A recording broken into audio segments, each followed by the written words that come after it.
पंकज बंदन पंकज बंदन सिमरो अंगद दुख निकंदन गुरु अमरदास हृदय नित त्याऊ हृदय नित त्याऊ श्री गुरु रामदास गुण गुरु अर्जन विघ्नन के नाशक विघ्नन के नाशक श्री हरि गोविंद सुमत पर श्री हरि राय नमो कर जोरी नमो कर जोरी श्री हरि कृष्ण मनाओ बहारी गुरु तेग बहादुर परम कृपाला परम कृपाला श्री गुरु गोविंद सिंह मिसाला तरो तरा पर पुन पुन सीसा पुन सीसा बंदो बार बार जगदीशा एक ओंकार सतगुरु प्रसाद सच होए वाहिगुरु जी की फतेह है विघ्न विनाशन सोए वाहिगुरु जी की फतेह है विघ्न विनाशन सोए दोहरा पंच कर्म करबे कर्म पंच प्रकार एक तो नित कर्म हित तारा मंजन गुरबाणी को पठना संध्याद का सतनाम मोरटना वाहिगुरु जी का खालसा वाहिगुरु जी की फतेह। आओ गुरु प्यारे गुरु सवारे सत्संगी जनो ਰੋਜ਼ਾਨਾ ਦੀ ਤਰ੍ਹਾਂ ਪਾਤਸ਼ਾਹ ਜੀ ਕੀ ਅਪਾਰ ਕਿਰਪਾ ਬਖਸ਼ਿਸ਼ ਦਾ ਸਦਕਾ ਪਿਛਲੇ ਪਹਿਰਾਂ ਦੇ ਦੀਵਾਨ ਸਜਾਉਂਦੇ ਹੋਏ ਆਪ ਜੀ ਗੁਰੂ ਚਰਨਾਂ ਵਿਖੇ ਹਾਜ਼ਰੀਆਂ ਲਵਾ ਰਹੇ ਹੋ। ਲੜੀਵਾਰ ਇਤਿਹਾਸ ਦੀ ਕਥਾ ਮੁਤਾਬਕ ਆਪਾਂ ਕੁਝ ਅਧਿਆਤਮਕ ਸ਼ਬਦ ਅਧਿਆਤਮਕ ਕੰਮ ਅਧਿਆਤਮਕ ਤੌਰ 'ਤੇ ਕਰਨ ਵਾਲੇ ਕੁਝ ਕਾਰਜ ਹਨ ਜਿਹੜੇ ਸਿੱਖ ਦੇ ਜਾਂ ਪਰਮੇਸ਼ਰ ਦੀ ਪ੍ਰਾਪਤੀ ਦੇ ਜਗਿਆਸੂ ਦੇ, ਚਾਹੇ ਉਹ ਕੋਈ ਵੀ ਹੋਵੇ ਹਿੰਦੂ ਮੁਸਲਿਮ ਸਿੱਖ ਈਸਾਈ, ਉਹਨਾਂ ਨੂੰ ਕੀ ਕਰਨਾ ਚਾਹੀਦਾ ਹੈ, ਕਿਹੜਾ ਕਰਨਾ ਚਾਹੀਦਾ ਕਿਹੜਾ ਨਹੀਂ ਕਰਨਾ ਚਾਹੀਦਾ, ਇਹ ਵੀ ਸਾਨੂੰ ਦੱਸਿਆ ਭਾਈ ਦਇਆ ਸਿੰਘ ਜੀ ਹੋਰਾਂ ਨੇ। ਅੱਗੇ ਦੱਸ ਰਹੇ ਹਨ ਸਿੱਖ ਦੇ ਕਰਨ ਵਾਲੇ 5 ਕਰਮ। ਇਹਨਾਂ 5 ਕਰਮਾਂ ਦੇ ਵਿੱਚ ਸਿੱਖ ਨੇ ਕੀ ਕਰਨਾ, ਪਿਛਲੇ ਦਿਨੀ ਸਰਵਣ ਕੀਤਾ ਸੀ ਕਿ ਅੰਮ੍ਰਿਤ ਵੇਲੇ ਉੱਠ ਕੇ ਇਸ਼ਨਾਨ ਕਰਨਾ, ਨਿਤਨੇਮ ਕਰਨਾ, ਗੁਰਬਾਣੀ ਪੜ੍ਹਨੀ, ਗੁਰਮੰਤਰ ਦਾ ਜਾਪ ਕਰਨਾ। ਅਗਲੇ ਰਹਿੰਦੇ ਵਿਚਾਰ ਚੌਥੀ ਉਪਾਸਨਾ ਜਾਂ ਚੌਥਾ ਕਰਮ ਕੀ ਹੈ, ਇੱਥੋਂ ਆਰੰਭ ਕਰਕੇ ਸਰਵਣ ਕਰਦੇ ਹਾਂ। ਉਸ ਤੋਂ ਪਹਿਲਾਂ ਆਪਣੀਆਂ ਅਤੇ ਦਾਸਾਂ ਦੀਆਂ ਗੁਰੂ ਚਰਨਾਂ ਵਿੱਚ ਲਵਾਓ ਹਾਜ਼ਰੀਆਂ। ਗੁਰੂ ਕਾ ਬਖਸ਼ਿਆ ਫਤਿਹ ਦਾ ਨਾਅਰਾ ਕਰੋ ਬੁਲੰਦ ਗੱਜ ਕੇ ਆਖੋ ਜੀ ਵਾਹਿਗੁਰੂ ਜੀ ਕਾ ਖਾਲਸਾ ਵਾਹਿਗੁਰੂ ਜੀ ਕੀ ਫਤਿਹ। ਦੋਹਰਾ ਪੰਜ ਕਰਮ ਕਰਬੇ ਕਰਮ ਪੰਜ ਪ੍ਰਕਾਰ ਇਕ ਤਾਂ ਨਿਤ ਕਰਮ ਹਿਤ ਤਾਰਾ। ਤਾਂ ਅੱਗੇ ਭਾਈ ਸਾਹਿਬ ਜੀ ਦੱਸ ਰਹੇ ਹਨ ਕਿ 5 ਕਰਮ ਜੋ ਸਾਡੇ ਵਾਸਤੇ ਕਰਨੇ ਜ਼ਰੂਰੀ ਹਨ। ਇਹਨਾਂ 5 ਕਰਮਾਂ ਨੂੰ ਹਿਤ ਧਾਰ ਹਿਰਦੇ ਵਿੱਚ ਵਸਾ ਲਓ ਵੀ ਇਹ ਤਿਆਗਣਾ ਨਹੀਂ। ਜਿਸ ਤਰ੍ਹਾਂ ਸਿੱਖ ਦੇ ਲਈ ਪਾਤਸ਼ਾਹ ਜੀ ਨੇ ਬਚਨ ਕੀਤੇ, ਬਿਨ ਜਪ ਜਾਪ ਜਪੈ ਜੋ ਜੀਵੈ ਪ੍ਰਸ਼ਾਦ ਬਿਸ਼ਟਾ ਕਾ ਕੀਟ ਹੋਏ ਜਨਮ ਗਵਾਵੈ ਬਾਦ। ਭਾਵ ਜਿਹੜਾ ਮੇਰਾ ਸਿੱਖ ਹੈ ਉਹ ਪਰਮੇਸ਼ਰ ਦਾ ਸਿਮਰਨ ਕਰੇ ਬਿਨਾਂ ਜਾਂ ਆਪਣਾ ਨਿਤਨੇਮ ਕਰੇ ਬਿਨਾਂ ਭੋਜਨ ਨਾ ਖਾਵੇ। ਭਾਵ ਜੀ ਇੰਨਾ ਕੁ ਮਨ 'ਤੇ ਲੋੜ ਪਾਵਾਂਗੇ ਵੀ ਰੋਟੀ ਫੇਰ ਮਿਲੂਗੀ, ਪਹਿਲਾਂ ਨਿਤਨੇਮ ਕਰ, ਤਾਂ ਜ਼ਰੂਰ ਕਰੂਗਾ। ਨਾਗਾ ਨਹੀਂ ਪੈਣਾ ਚਾਹੀਦਾ ਸਿੱਖ ਦਾ ਨਿਤਨੇਮ ਦੇ ਵਿੱਚ। ਇਸੇ ਕਰਕੇ ਥੋੜ੍ਹੀਆਂ ਸਖਤਾਈਆਂ ਕੀਤੀਆਂ 10ਵੇਂ ਪਾਤਸ਼ਾਹ ਜੀ ਨੇ, ਤਾਂ ਕਿ ਸਾਡਾ ਮਨ ਪਰਮੇਸ਼ਰ ਨਾਲ ਜੁੜਿਆ ਰਹੇ। ਇਹੋ ਜਿਹੇ ਜਿਹੜੇ ਪਾਤਸ਼ਾਹ ਜੀ ਨੇ ਬਚਨ ਕੀਤੇ ਹਨ, ਇਸੇ ਕਰਕੇ ਕੀਤੇ ਹਨ। ਤਾਂ ਇਹ 5 ਕਰਮ ਕਿਹੜੇ ਕਿਹੜੇ ਹਨ? ਬਚਨ ਗੁਰਬਾਣੀ ਕੋ ਪਠਨਾ, ਸੰਧਿਆਦਿਕ ਸਤਨਾਮ ਮੋਰਟਨਾ। ਅੰਮ੍ਰਿਤ ਵੇਲੇ ਉੱਠ ਕੇ ਮੱਜਨ ਭਾਵ ਇਸ਼ਨਾਨ ਕਰਨਾ। ਗੁਰ ਸਤਿਗੁਰ ਕਾ ਜੋ ਸਿੱਖ ਖਾਏ, ਸੋ ਭਲਕੇ ਉੱਠ ਹਰ ਨਾਮ ਤੇ ਆਵੇ। ਉਦਮ ਕਰੇ ਭਲਕੇ ਪ੍ਰਭਾਤੀ, ਇਸ਼ਨਾਨ ਕਰੇ ਅੰਮ੍ਰਿਤਸਰ ਨਹਾਏ। ਫਿਰ ਚੜ੍ਹਿਆ ਦਿਵਸ ਗੁਰਬਾਣੀ ਗਾਏ, ਪਹਿਨਦਿਆਂ ਉੱਠਦਿਆਂ ਹਰ ਨਾਮ। ਇਸ ਤਰ੍ਹਾਂ ਪਾਤਸ਼ਾਹ ਚੌਥੇ ਪਾਤਸ਼ਾਹ ਜੀ ਨੇ ਸਿੱਖ ਦਾ ਇਹ ਮਤਲਬ ਨਿਤਨੇਮ ਦਾ ਇੱਕ ਸਿਸਟਮ ਬਣਾ ਕੇ ਦਿੱਤਾ ਹੈ ਸ਼ਬਦ ਦੇ ਰੂਪ 'ਚ। ਜੇ ਸਿੱਖ ਇਹ ਸ਼ਬਦ ਨੂੰ ਪੜ੍ਹਦਾ ਵੀ ਰਹੇ ਤਾਂ ਵੀ ਇਹਦੇ ਜਿਹੜਾ ਹੈ ਇਹ ਚੀਜ਼ ਯਾਦ ਹੋ ਜਾਵੇ, ਤਾਂ ਕਿ ਹਮੇਸ਼ਾ ਇੱਦਾਂ ਕਰਦਾ ਰਹੇ। ਖੈਰ, ਮੇਰੇ ਪ੍ਰੀਤਮ ਜੀ ਕਹਿ ਰਹੇ ਹਨ ਅੰਮ੍ਰਿਤ ਵੇਲੇ ਉੱਠ ਕੇ ਇਸ਼ਨਾਨ ਕਰਨਾ, ਗੁਰਬਾਣੀ ਪੜ੍ਹਨੀ, ਨਿਤਨੇਮ ਕਰਨਾ, ਸੰਧਿਆ ਨੂੰ ਰਹਿਰਾਸ ਕਰਨੀ, ਸਤਨਾਮ ਦਾ ਜਪ ਕਰਨਾ। ਆਦੇ ਜੀ ਚਤੁਰਤ ਹੈ ਉਪਾਸਨਾ ਰੂਪਾ, ਪੂਜਨ ਆਪਣਾ ਇਸ਼ਟ ਅਨੂਪਾ। ਚੌਥਾ ਸਿੱਖ ਦਾ ਕੰਮ ਹੈ ਆਪਣੇ ਗੁਰੂ ਦੀ ਉਪਾਸਨਾ ਪੂਜਾ ਕਰਨੀ। ਇਹ ਕਿਸ ਤਰ੍ਹਾਂ ਹੈ? ਇਹੋ ਚਾਰਹੁ ਸਭ ਕਰੈ ਸਦੀਵਾ, ਹੋਏ ਨਿਸਕਾਮ ਭਲੇ ਨਿਰਨੀਵਾ। ਹਾਂ, ਨਿਰਨੀਮ ਦਾ ਭਾਵ ਨਿਮਰਤਾ ਸਹਿਤ ਇਹਨਾਂ ਸਾਰੇ ਕਰਮਾਂ ਨੂੰ ਕਰੇ। ਆਪਣੇ ਗੁਰੂ ਦੀ ਜਾਂ ਆਪਣੇ ਇਸ਼ਟ ਦੀ ਪੂਜਾ ਕਰਨੀ। ਆਮ ਲੋਕਾਂ ਦੇ ਵਿੱਚ ਸਰੀਰ ਕਰਕੇ ਸਾਧੂਆਂ ਨੂੰ ਵੀ ਗੁਰੂ ਮੰਨਿਆ ਜਾਂਦਾ ਹੈ। ਉਹ ਲੋਕ ਆਪਣੇ ਸਾਧੂਆਂ ਦੀ ਸੇਵਾ ਅਰਚਨਾ ਕਰਦੇ। ਜਿਵੇਂ ਪਿਛਲੇ ਸਮਿਆਂ ਦੇ ਵਿੱਚ ਬਾਬੇ ਫਰੀਦ ਨੇ ਆਪਣੇ ਉਸਤਾਦ ਦੀ ਸੇਵਾ ਕੀਤੀ। ਉਹਨਾਂ ਦਾ ਇੱਕ ਨਿਤਨੇਮ ਸੀਗਾ, ਅੰਮ੍ਰਿਤ ਵੇਲੇ ਉੱਠ ਕੇ ਉਹਨਾਂ ਨੂੰ ਗਰਮ ਜਲ ਦੇ ਨਾਲ ਇਸ਼ਨਾਨ ਕਰਾਉਣਾ। ਉਹਨਾਂ ਨੇ ਨਾਗਾ ਨਹੀਂ ਪੈਣ ਦਿੱਤਾ, ਭਾਵੇਂ ਕੁਛ ਵੀ ਹੋਇਆ। ਗੁਰੂ ਅਮਰਦਾਸ ਜੀ ਨੇ ਆਪਣੇ ਇਸ਼ਟ ਦੀ, ਆਪਣੇ ਗੁਰੂ ਦੀ ਪੂਜਾ ਕੀਤੀ। ਉਹਨਾਂ ਨੂੰ ਵੀ ਜੋ ਹੁਕਮ ਲਾਇਆ ਗਿਆ, ਉਹਨਾਂ ਨੇ 12 ਸਾਲ ਉਸ ਹੁਕਮ ਨੂੰ ਬਜਾਇਆ ਲਗਾਤਾਰ। ਕਹੋ ਸਤਨਾਮ ਸ੍ਰੀ ਵਾਹਿਗੁਰੂ। ਜਦ ਦੂਸਰੇ ਪਾਤਸ਼ਾਹ ਜੀ ਮਹਾਰਾਜ ਸੇਵਾ 'ਚ ਆਏ ਤਾਂ ਉਹਨਾਂ ਨੇ ਬਾਬੇ ਨਾਨਕ ਦੀ ਵੀ ਉਸੇ ਤਰ੍ਹਾਂ ਹੀ ਸੇਵਾ ਅਰਚਨਾ ਕੀਤੀ, ਪੂਜਾ ਕੀਤੀ। ਪੂਜਾ ਮਤਲਬ ਗੁਰੂ ਦਾ ਹੁਕਮ ਮੰਨਣਾ। ਔਰ ਅੱਜ ਸਾਡੇ ਕੋਲ ਹਨ ਸ਼੍ਰੀ ਗ੍ਰੰਥ ਸਾਹਿਬ ਜੀ ਮਹਾਰਾਜ ਦੇ। ਅੰਮ੍ਰਿਤ ਵੇਲੇ ਉੱਠ ਕੇ ਇਸ਼ਨਾਨ ਕਰਕੇ ਗੁਰੂ ਕੋਲ ਆ ਕੇ ਬਹੁਤ ਸਾਰੀਆਂ ਸਿੱਖ ਸੰਗਤਾਂ ਸੇਵਾਵਾਂ ਕਰਦੀਆਂ। ਜਿਵੇਂ ਹਰਿਮੰਦਰ ਸਾਹਿਬ ਦੇ ਵਿੱਚ ਵੀ, ਇੱਥੇ ਕਿਲ੍ਹਾ ਸਾਹਿਬ ਦੇ ਵਿੱਚ ਵੀ ਹੈ ਬਠਿੰਡੇ ਵਿਖੇ ਵੀ ਅੰਮ੍ਰਿਤ ਵੇਲੇ ਵਾਲਾ ਜਥਾ ਅੰਮ੍ਰਿਤ ਵੇਲੇ ਆਉਂਦਾ, ਉਹ ਸਾਰੀ ਸਫਾਈ ਆਦਿ ਕਰਾਉਂਦਾ ਹੈ ਔਰ ਵਿਛਾਈਆਂ ਕਰਾਉਂਦਾ ਹੈ। ਸ਼ਾਮਾਂ ਵਾਲਾ ਜਥਾ ਸ਼ਾਮਾਂ ਨੂੰ ਆਉਂਦਾ। ਇਵੇਂ ਹਰਿਮੰਦਰ ਸਾਹਿਬ ਵੀ ਚੱਲਦਾ। ਸਾਡੇ ਘਰ ਵਿੱਚ ਇਹੋ ਹੀ ਗੁਰੂ ਦੀ ਪੂਜਾ ਹੈ। ਕਹੋ ਸਤਨਾਮ ਸ੍ਰੀ ਵਾਹਿਗੁਰੂ। ਸੰਗਤ ਦੀ ਸੇਵਾ, ਸੰਗਤ ਦੇ ਬੈਠਣ ਵਾਸਤੇ ਦਰੀਆਂ ਵਿਛਾਉਣੀਆਂ, ਸੰਗਤ ਨੂੰ ਜਲ ਪਾਣੀ ਛਕਾਉਣਾ, ਸੰਗਤ ਦੇ ਵਿੱਚ ਗੁਰੂ ਵਸਦਾ। ਕਹੋ ਸਤਨਾਮ ਸ੍ਰੀ ਵਾਹਿਗੁਰੂ। ਔਰ ਗੁਰੂ ਗ੍ਰੰਥ ਸਾਹਿਬ ਜੀ ਦੇ ਵਿੱਚ ਜੋ ਬਾਣੀ ਹੈ, ਇਸ ਨੂੰ ਮੰਨਣਾ ਵੀ ਗੁਰੂ ਦੀ ਪੂਜਾ ਹੈ। ਇੱਥੇ ਕੋਈ ਉਸ ਤਰ੍ਹਾਂ ਪੂਜਾ ਨਹੀਂ ਹੈ। ਇਸ ਤਰ੍ਹਾਂ ਹਿੰਦੂ ਮਤ ਦੇ ਵਿੱਚ ਮੂਰਤੀਆਂ ਦੀ ਪੂਜਾ ਕੀਤੀ ਜਾਂਦੀ ਹੈ, ਉੱਥੇ ਉਹਨੂੰ ਇਸ਼ਨਾਨ ਕਰਾਇਆ ਜਾਂਦਾ, ਉਹਦੇ ਵਸਤਰ ਬਦਲੇ ਜਾਂਦੇ ਆ। ਚਲੋ ਉਹ ਉਹਨਾਂ ਨੂੰ ਮੁਬਾਰਕ। ਪਰ ਇੱਥੇ ਜਿਹੜੀ ਪੂਜਾ ਹੈ, ਭਾਈ ਸਾਹਿਬ ਜੀ ਨੂੰ ਪੁੱਛਿਆ ਵੀ ਗੁਰੂ ਦੇ ਦਰਸ਼ਨ ਕਿਹੋ ਜਿਹੇ ਹਨ, ਤੇ ਭਾਈ ਸਾਹਿਬ ਭਾਈ ਗੁਰਦਾਸ ਜੀ ਕਹਿੰਦੇ ਗੁਰ ਦਰਸ਼ਨ ਗੁਰ ਸ਼ਬਦ ਹੈ, ਪੜ੍ਹ ਬੁੱਝ ਮਨ ਵਸਾਵਣਿਆ। ਇੱਕ ਅਸੀਂ ਇਹ ਕਹਿ ਦਈਏ ਕਿ ਹਾਂ ਮੈਂ ਗੁਰੂ ਘਰ ਚੱਲਿਆ ਦਰਸ਼ਨ ਕਰਨ, ਪਰ ਇੱਥੇ ਗੇੜਾ ਖਾ ਕੇ ਘੁੰਮ ਕੇ ਮੁੜ ਜਾਵੇ, ਬਾਣੀ ਨੂੰ ਸੁਣੇ ਨਾ, ਹਿਰਦੇ ਵਿੱਚ ਵਸਾਵੇ ਨਾ। ਇੱਕ ਥਾਂ 'ਤੇ ਇਹ ਵੀ ਸਿਸਟਮ ਸੀਗਾ ਵੀ ਪਰਿਕਰਮਾ ਕਰਦੇ ਕਰਦੇ ਬਾਰ-ਬਾਰ ਉੱਥੇ ਲੋਕਾਂ ਨੂੰ ਆਦਤ ਪਈ ਸੀ ਰੁਮਾਲੇ ਦੀ ਚੁੰਡ ਚੱਕ ਕੇ ਦਰਸ਼ਨ ਕਰਨੇ। ਕਹੋ ਸਤਨਾਮ ਸ੍ਰੀ ਵਾਹਿਗੁਰੂ। ਪਰ ਅਸਲ ਦਰਸ਼ਨ ਹੈ ਗੁਰਬਾਣੀ ਦੇ ਸ਼ਬਦ ਨੂੰ ਸਮਝਣਾ, ਪੜ੍ਹਨਾ, ਬੁੱਝਣਾ ਅਤੇ ਹਿਰਦੇ ਵਿੱਚ ਵਸਾਉਣਾ। ਉਹਦੇ ਗੱਲ ਬਣਨੀ ਹੈ। ਔਰ ਇਸ ਦਰਸ਼ਨ ਦੇ ਬਾਰੇ ਮੈਂ ਤੁਹਾਨੂੰ ਉਦਾਹਰਨ ਦੇ ਦਿੰਦਾ। ਜਦੋਂ ਸ਼੍ਰੀ ਗੁਰੂ ਹਰਗੋਬਿੰਦ ਸਾਹਿਬ ਜੀ ਨੇ ਕਿਹਾ ਕਿ ਮੈਨੂੰ ਕੋਈ ਸ਼ੁੱਧ ਜਪਜੀ ਸਾਹਿਬ ਦਾ ਪਾਠ ਸੁਣਾਵੇ, ਤੇ ਭਾਈ ਗੋਪਾਲਾ ਜੀ ਨੇ ਪਾਠ ਸੁਣਾਇਆ ਐਂਡ ਤੱਕ। 1-2 ਪੌੜੀਆਂ ਬਾਕੀ ਸਨ, ਉਹ ਵੀ ਗੁਰੂ ਸਾਹਿਬ ਦੀ ਮਰਜ਼ੀ ਦੇ ਨਾਲ ਹੀ ਉਹਨਾਂ ਦਾ ਫੁਰਨਾ ਹੱਲਿਆ ਅਤੇ ਹਿਲਾਇਆ।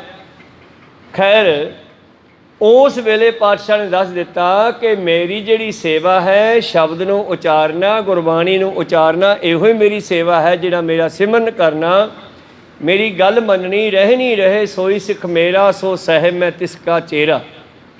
ਰਹਿਤ ਬਿਨਾ ਨਾ ਸਿੱਖ ਕਹਾਵੈ, ਰਹਿਤ ਬਿਨਾ ਦਰ ਚੋਟਾ ਖਾਵੈ। ਜੇ ਕੋਈ ਬੱਚਾ ਪਿਤਾ ਦੇ ਹੁਕਮਾਂ 'ਤੇ ਚੱਲਦਾ ਹੈ ਤੇ ਸੰਸਾਰ ਦੇ ਵਿੱਚ ਉਸ ਬੱਚੇ ਦੇ ਬਾਪ ਦੀ ਵਡਿਆਈ ਹੁੰਦੀ ਹੈ। ਤੇ ਜਿਹੜਾ ਬੱਚਾ ਆਪਣੇ ਬਾਪ ਦੇ ਐਂਟੀ ਚੱਲੇ, ਬਾਪ ਦੀ ਮਰਜ਼ੀ ਮੁਤਾਬਕ ਨਾ ਚੱਲੇ, ਤੇ ਦੁਨੀਆ ਉਸ ਬੱਚੇ ਨੂੰ ਚੰਗਾ ਨਹੀਂ ਕਹਿੰਦੀ। ਅਸੀਂ ਗੁਰੂ ਨਾਨਕ ਦੇ ਬੱਚੇ ਹਾਂ, ਔਰ ਗੁਰੂ ਨਾਨਕ ਦਾ ਇਤਿਹਾਸ, ਦਸਾਂ ਗੁਰੂਆਂ ਦਾ ਇਤਿਹਾਸ, ਦਸਾਂ ਗੁਰੂਆਂ ਦੀ ਇਹ ਪਵਿੱਤਰ ਬਾਣੀ ਜਿਹੜੀ ਸਾਡੇ ਕੋਲ ਹੈ, ਅਗਰ ਅਸੀਂ ਇਸ ਬਾਣੀ ਦੇ ਮੁਤਾਬਕ ਚੱਲ ਪਏ ਤੇ ਗੁਰੂ ਦੀ ਪੂਜਾ ਹੋ ਗਈ। ਕਹੋ ਸਤਿਨਾਮ ਸ੍ਰੀ ਵਾਹਿਗੁਰੂ। ਵੀ ਸੰਗਤ ਹਰਿ ਪ੍ਰਭ ਵਸੈ ਜੀਓ, ਸੰਗਤ ਦੀ ਸੇਵਾ ਵੀ ਗੁਰੂ ਦੀ ਪੂਜਾ ਹੀ ਹੈ। ਇਸ ਕਰਕੇ ਚੌਥੀ ਹੈ ਉਪਾਸ਼ਨਾ, ਪੂਜਾ ਆਪਣੇ ਗੁਰੂ ਦੀ ਜਾਂ ਪਰਮੇਸ਼ਰ ਦੇ। ਇਹੋ ਚਾਰਹੁ ਸੁਧ ਕਰੈ ਸਦੀਵਾ, ਹੋਏ ਨਿਸਕਾਮ ਭਲੇ ਨਿਰਨੀਵਾ। ਇਹ ਚਾਰੇ ਕਰਮ ਮੇਰਾ ਸਿੱਖ ਸਦੀਵ ਸਦਾ ਆਖਰੀ ਸਵਾਸ ਤੱਕ ਕਰੇ। ਕਹੋ ਸਤਿਨਾਮ ਸ੍ਰੀ ਵਾਹਿਗੁਰੂ। ਬਾਬਾ ਫਰੀਦ ਜੀ ਦੀ ਵੇਖੋ ਕਿਤਨੀ ਭਗਤੀ ਹੈ ਗੁਰੂ ਪਿਆਰਿਓ। ਆਖਰੀ ਸਮੇਂ 'ਤੇ ਪਏ ਹਨ, ਔਰ ਉਸ ਵੇਲੇ ਉਹਨਾਂ ਤੋਂ ਉੱਠ ਕੇ ਪਾਣੀ ਵਾਲਾ ਗੜਵਾ ਵੀ ਚੱਕਿਆ ਨਹੀਂ ਜਾਂਦਾ, ਔਰ ਆਪਣੇ ਅੰਦਰੋਂ ਇੱਕ ਆਵਾਜ਼ ਕੱਢਦੇ ਆ, ਕਾਗਾ ਕਰੰਗ ਢੰਡੋਲਿਆ ਸਗਲਾ ਖਾਇਆ ਮਾਸ। ਕਿਹਨੇ ਖਾ ਲਿਆ? ਕਾਵਾਂ ਨੇ। ਕੀ ਗੱਲ ਉਹਨਾਂ ਕੋਲ ਕੋਈ ਸੇਵਾਦਾਰ ਨਹੀਂ ਸੀਗੇ ਕਾਂ ਡਾਉਣ ਵਾਲੇ? ਨਹੀਂ, ਇੱਥੇ ਪੰਜਾਂ ਵਿਕਾਰਾਂ ਨੇ ਸਾਡਾ ਸਰੀਰ ਖਾ ਲਿਆ। ਕਹੋ ਸਤਿਨਾਮ ਸ੍ਰੀ ਵਾਹਿਗੁਰੂ। ਪੰਜਾਂ ਵਿਕਾਰਾਂ ਨੇ ਸਾਡਾ ਸਰੀਰ ਖਾ ਲਿਆ। ਜੇ ਇਹਨਾਂ ਕੇਵਲ ਤੇ ਕੇਵਲ ਅੱਖਾਂ ਨੂੰ ਛੱਡ ਦੇਣ, ਕਾਗਾ ਕਰੰਗ ਢੰਡੋਲਿਆ ਸਗਲਾ ਖਾਇਆ ਮਾਸ, ਇਹ ਦੋਏ ਨੈਣਾ ਮਤ ਛੋਹਿਓ, ਫਿਰ ਦੇਖਣ ਕੀ ਆਸ। ਆਖਰੀ ਸਮੇਂ ਤੱਕ ਉਹਨਾਂ ਨੇ ਪਰਮੇਸ਼ਰ ਦੇ ਨਾਲ ਇਉਂ ਲਿਵ ਲਾ ਕੇ ਰੱਖੀ ਆ, ਧਿਆਨ ਜੋੜ ਕੇ ਰੱਖਿਆ। ਤੋ ਖੈਰ ਇੱਥੇ ਕਾਂਗਾਂ ਤੋਂ ਭਾਵ ਕਾਲੇ ਕਾਂ ਨਹੀਂ ਆ, ਜਿਵੇਂ ਕਿਸੇ ਨੇ ਮੂਰਤੀ ਬਣਾ ਦਿੱਤੀ ਬਾਬੇ ਦੇ ਕਿੱਕਰ ਜੀ ਦੇ ਉੱਤੇ ਬੈਠੇ ਕਾਂ ਵਿਖਾ ਦਿੱਤੇ। ਅਸਲ ਵਿੱਚ ਉਹ ਪੰਜੇ ਵਿਕਾਰ ਹਨ ਜਿਹੜੇ ਮਨੁੱਖ ਦੇ ਸਰੀਰ ਨੂੰ ਖਾ ਜਾਂਦੇ ਹੈ। ਬਸ ਜੇ ਕਿਤੇ ਅੱਖਾਂ ਹੀ ਬਚ ਜਾਣ, ਅੱਖਾਂ ਦੇ ਨਾਲ ਸਾਥੋਂ ਕੋਈ ਵਿਕਾਰ ਨਾ ਹੋਵੇ, ਤਾਂ ਇਹ ਨੇਤਰ ਸਾਫ਼ ਹੋ ਜਾਣ। ਇਹ ਨੇਤਰੋ ਮੇਰਿਓ ਹਰ ਤੋਂ ਮੈਂ ਜੋਤ ਧਰੀ, ਹਰ ਬਿਨ ਅਵਰ ਨਾ ਦੇਖੋ ਕੋਈ। ਇਹਨਾਂ ਨੂੰ ਹਰ ਪਾਸੇ ਹਰੀ ਦਿਖਾਈ ਦੇਣ ਲੱਗ ਜਾਵੇ ਤਾਂ ਜੀਵਨ ਸਫਲਾ ਹੋ ਜਾਵੇ। ਪ੍ਰੀਤਮ ਜੀ ਕਹਿੰਦੇ ਸਿੱਖ ਨੇ ਇਹ ਚਾਰ ਕਰਮ ਸਦੀਵ ਹਮੇਸ਼ਾ ਕਰਨੇ ਹਨ। ਪਰਮੇਸ਼ਰ ਕੈ ਸਤਿਗੁਰ ਪਾਸਾ, ਔਰ ਪਹਿ ਸਕਲ ਕਰਮ ਨਿਰਜਾਸਾ। ਔਰ ਆਪਣੇ ਕਰਮ ਨੂੰ ਕਰਕੇ ਗੁਰੂ ਦੇ ਖਜ਼ਾਨੇ ਵਿੱਚ ਪਾ ਦੇਵੇ, ਗੁਰੂ ਦੇ ਲੇਖੇ ਵਿੱਚ ਪਾ ਦੇਵੇ। ਕਰਮ ਕਰੋ ਔਰ ਗੁਰੂ ਦੇ ਲੇਖੇ ਲਾ ਦਿਓ, ਗੁਰੂ ਦੇ ਚਰਨਾਂ ਵਿੱਚ ਅਰਪਣ ਕਰ ਦੇਣਾ। ਕਰਮ ਕਰਤ ਹੋਵੇ ਨਿਹ ਕਰਮ, ਕਰਮ ਕਰਤੇ ਕਰਕੇ ਵੀ ਇਹ ਨਾ ਕਹੇ ਕਿ ਮੈਂ ਕੀਤਾ। ਕਹਿਣ ਦੀ ਲੋੜ ਨਹੀਂ, ਜਾਣੀ ਜਾਣ ਸਤਿਗੁਰੂ ਜਾਣਦਾ ਹੈ। ਕਰਮ ਨੂੰ ਕਰਕੇ ਗੁਰੂ ਦੇ ਜਾਂ ਪਰਮੇਸ਼ਰ ਦੇ ਅਰਪਣ ਕਰ ਦੇਣਾ, ਸਮਰਪਣ ਕਰ ਦੇਣਾ, ਇਹ ਪੰਜਵਾਂ ਕਰਮ ਹੈ। ਕਰਮ ਪੰਚਮ ਨਿਖਤ ਪਛਾਣਾ, ਆਦਿਕ ਪਰ ਇਸਤਰੀ ਰਤ ਠਾਣਾ। ਇਹ ਉਤਲੇ ਚਾਰੇ ਕਰਮ ਕਰਕੇ ਅਸੀਂ ਗੁਰੂ ਨੂੰ ਸਮਰਪਣ ਕਰ ਦੇਣੇ ਆ। ਜਿਸ ਤਰ੍ਹਾਂ ਗੁਰੂ ਪਿਆਰਿਓ ਦੇਖੋ, ਇੱਕ ਇਤਿਹਾਸ ਦੀ ਛੋਟੀ ਜਿਹੀ ਘਟਨਾ। ਇੱਕ ਜਥਾ ਸ਼੍ਰੀ ਅਨੰਦਪੁਰ ਸਾਹਿਬ ਦਰਸ਼ਨਾਂ ਨੂੰ ਜਾ ਰਿਹਾ ਹੈ। ਰਸਤੇ ਦੇ ਵਿੱਚ ਉਸ ਜਥੇ ਨੇ ਇੱਕ ਪਿੰਡ ਵਿੱਚ ਦੁਪਹਿਰਾ ਕੱਟਣਾ ਕੀਤਾ, ਅਤੇ ਜਦ ਪਿੰਡ ਵਿੱਚ ਰੁਕੇ ਤੇ ਰੌਲਾ ਪੈਂਦਾ ਸੁਣਿਆ, ਪਤਾ ਲੱਗਿਆ ਘਰਾਂ ਦੇ ਵਿੱਚ ਜਾ ਕੇ ਕਿ ਕੁਝ ਲੁਟੇਰੇ ਰੰਗੜ ਆਏ ਸਨ। ਇਹਨਾਂ ਲੋਕਾਂ ਨੂੰ ਲੁੱਟ ਕੇ ਲੈ ਗਏ, ਸੱਟਾਂ ਮਾਰ ਗਏ। ਸੰਗਤ ਨੇ ਫਟਾਫਟ ਉਹ ਸਾਰਿਆਂ ਨੂੰ ਸੰਭਾਲਣਾ ਕੀਤਾ। ਕਹੋ ਸਤਿਨਾਮ ਸ੍ਰੀ ਵਾਹਿਗੁਰੂ। ਜ਼ਖਮੀਆਂ ਨੂੰ ਸੰਭਾਲਣਾ ਕੀਤਾ, ਉਹਨਾਂ ਦੇ ਪੱਟੀਆਂ ਬੰਨੀਆਂ। ਉੱਥੇ ਹੀ ਉਹਨਾਂ ਨੇ ਫਿਰ ਲੰਗਰ ਤਿਆਰ ਕਰ ਲਿਆ ਸਾਰਿਆਂ ਵਾਸਤੇ, ਪਿੰਡ ਵਾਲਿਆਂ ਵਾਸਤੇ ਵੀ ਅਤੇ ਆਪਣੇ ਵਾਸਤੇ ਵੀ। ਉੱਥੇ ਲੰਗਰ ਤਿਆਰ ਕਰਨ ਤੋਂ ਬਾਅਦ ਉਹਨਾਂ ਨੇ ਇੱਕ ਥਾਲ ਸਜਾਇਆ, ਔਰ ਪੌਣਾ ਦੇ ਕਰਕੇ ਜਿਸ ਤਰ੍ਹਾਂ ਅਸੀਂ ਭੋਗ ਲਵਾਉਣ ਦੀ ਅਰਦਾਸ ਕਰਦੇ ਹਾਂ, ਤਾਂ ਸਿੱਖ ਦਾ ਇਹ ਕਰਮ ਹੈ ਕਿ ਗੁਰੂ ਨੂੰ ਹਾਜ਼ਰ ਨਾਲ ਜਾਣ ਕੇ ਬੇਨਤੀ ਕਰੇ। ਅਤੇ ਜਿਸ ਵੇਲੇ ਸਾਰੀ ਸੰਗਤ ਨੇ ਖੜ੍ਹੇ ਹੋ ਕੇ ਅਰਦਾਸ ਕੀਤੀ, ਅਰਦਾਸ ਪੂਰੀ ਹੋਈ, ਪਾਤਸ਼ਾਹ ਆਪ ਜੀ ਦਾ ਬਖਸ਼ਿਆ ਭੰਡਾਰਾ ਗੁਰੂ ਕਾ ਲੰਗਰ ਤਿਆਰ ਹੈ, ਆਪ ਜੀ ਛਕਣਾ ਕਰੋ, ਭੋਗ ਲਾਓ, ਅਤੇ ਸੰਗਤ ਨੂੰ ਛਕਣ ਦਾ ਹੁਕਮ ਹੋਵੇ।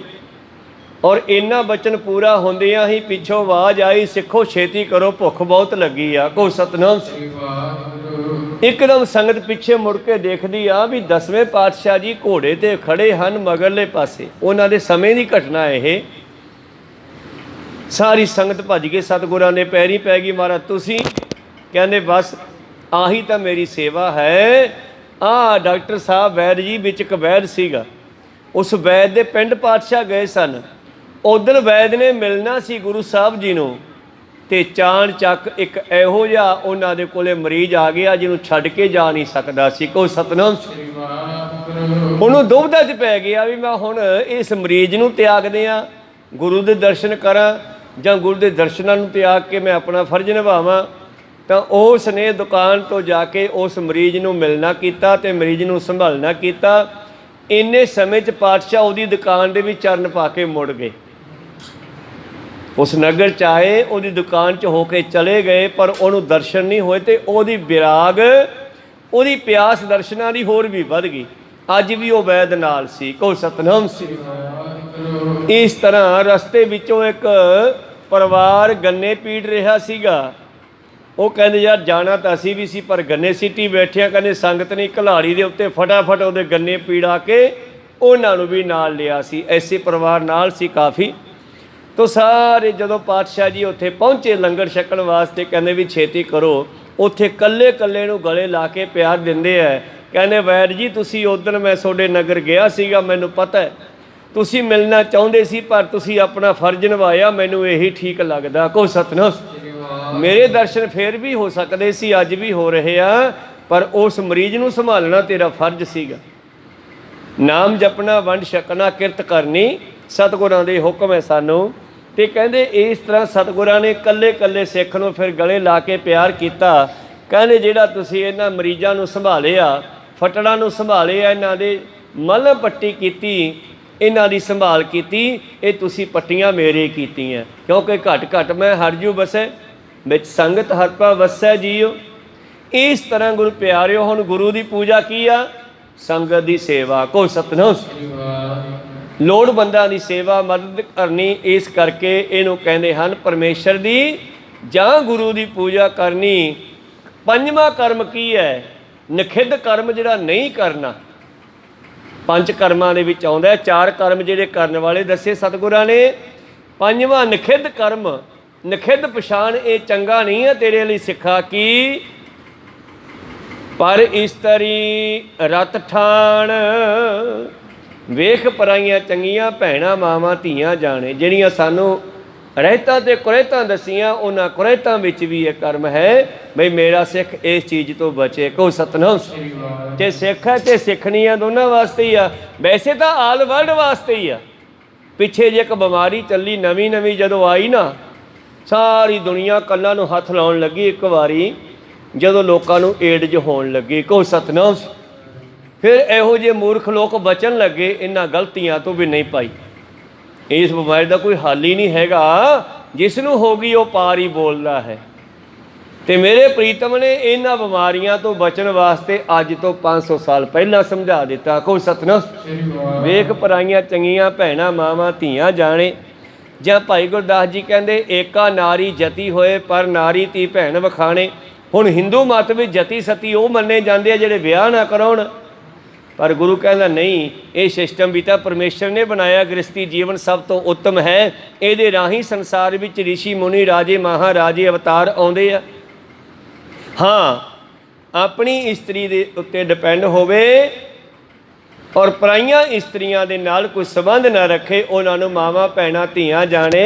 ਇਹ ਵੀ ਮੇਰੇ ਸਿੱਖ ਦੇ ਵਾਸਤੇ ਖਾਸ ਹੁਕਮ ਹੈ। ਖਾਸ ਹੁਕਮ ਹੈ, ਵੈਸੇ ਤਾਂ ਸਾਰਿਆਂ ਵਾਸਤੇ ਹੈ, ਕੋਈ ਮੰਨੇ ਜਾਂ ਨਾ ਮੰਨੇ, ਪਰ ਸਿੰਘ ਦੇ ਵਾਸਤੇ, ਸਿੱਖ ਦੇ ਵਾਸਤੇ ਇਹ ਕਰੜਾਈ ਦੇ ਨਾਲ, ਸਖਤਾਈ ਦੇ ਨਾਲ ਸਤਿਗੁਰ ਨੇ ਹੁਕਮ ਲਾਇਆ ਹੈ।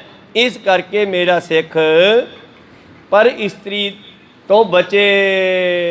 ਇਨਕੋ ਅੰਗੀਕਾਰ ਨਾ ਕਰੈ, ਜੋ ਨਰ ਸ੍ਰੇ ਚਾਹ ਕੋ ਧਰੈ। ਤੋ ਇਹੋ ਜੀਆਂ ਜਿਹੜੀਆਂ ਕੁਰਹਿਤਾਂ ਦਸੀਆਂ, ਤੰਬਾਕੂ ਖਾਣਾ, ਤੰਬਾਕੂ ਜਿਸ ਧਰਤੀ ਵਿੱਚ ਤੰਬਾਕੂ ਬੀਜਿਆ ਜਾਂਦਾ ਹੈ ਨਾ, ਜਿੱਥੇ ਵੀ ਇਹ ਤੰਬਾਕੂ ਹੁੰਦਾ ਹੈ ਨਾ, ਜੇ ਉਹਨਾਂ ਧਰਤੀਆਂ ਵਿੱਚ ਕੋਈ ਕਣਕ ਕੋਈ ਹੋਰ ਫਸਲ ਕਰਨੀ ਚਾਹੇ ਨਾ, ਤੇ ਘੱਟੋ ਘੱਟ 10-12 ਸਾਲ ਉਹ ਧਰਤੀ ਖਾਲੀ ਰੱਖਣੀ ਪਊ, ਫਿਰ ਕਿਤੇ ਜਾ ਕੇ ਉਹ 'ਚ ਹੋਰ ਫਸਲ ਹੋਊਗੀ।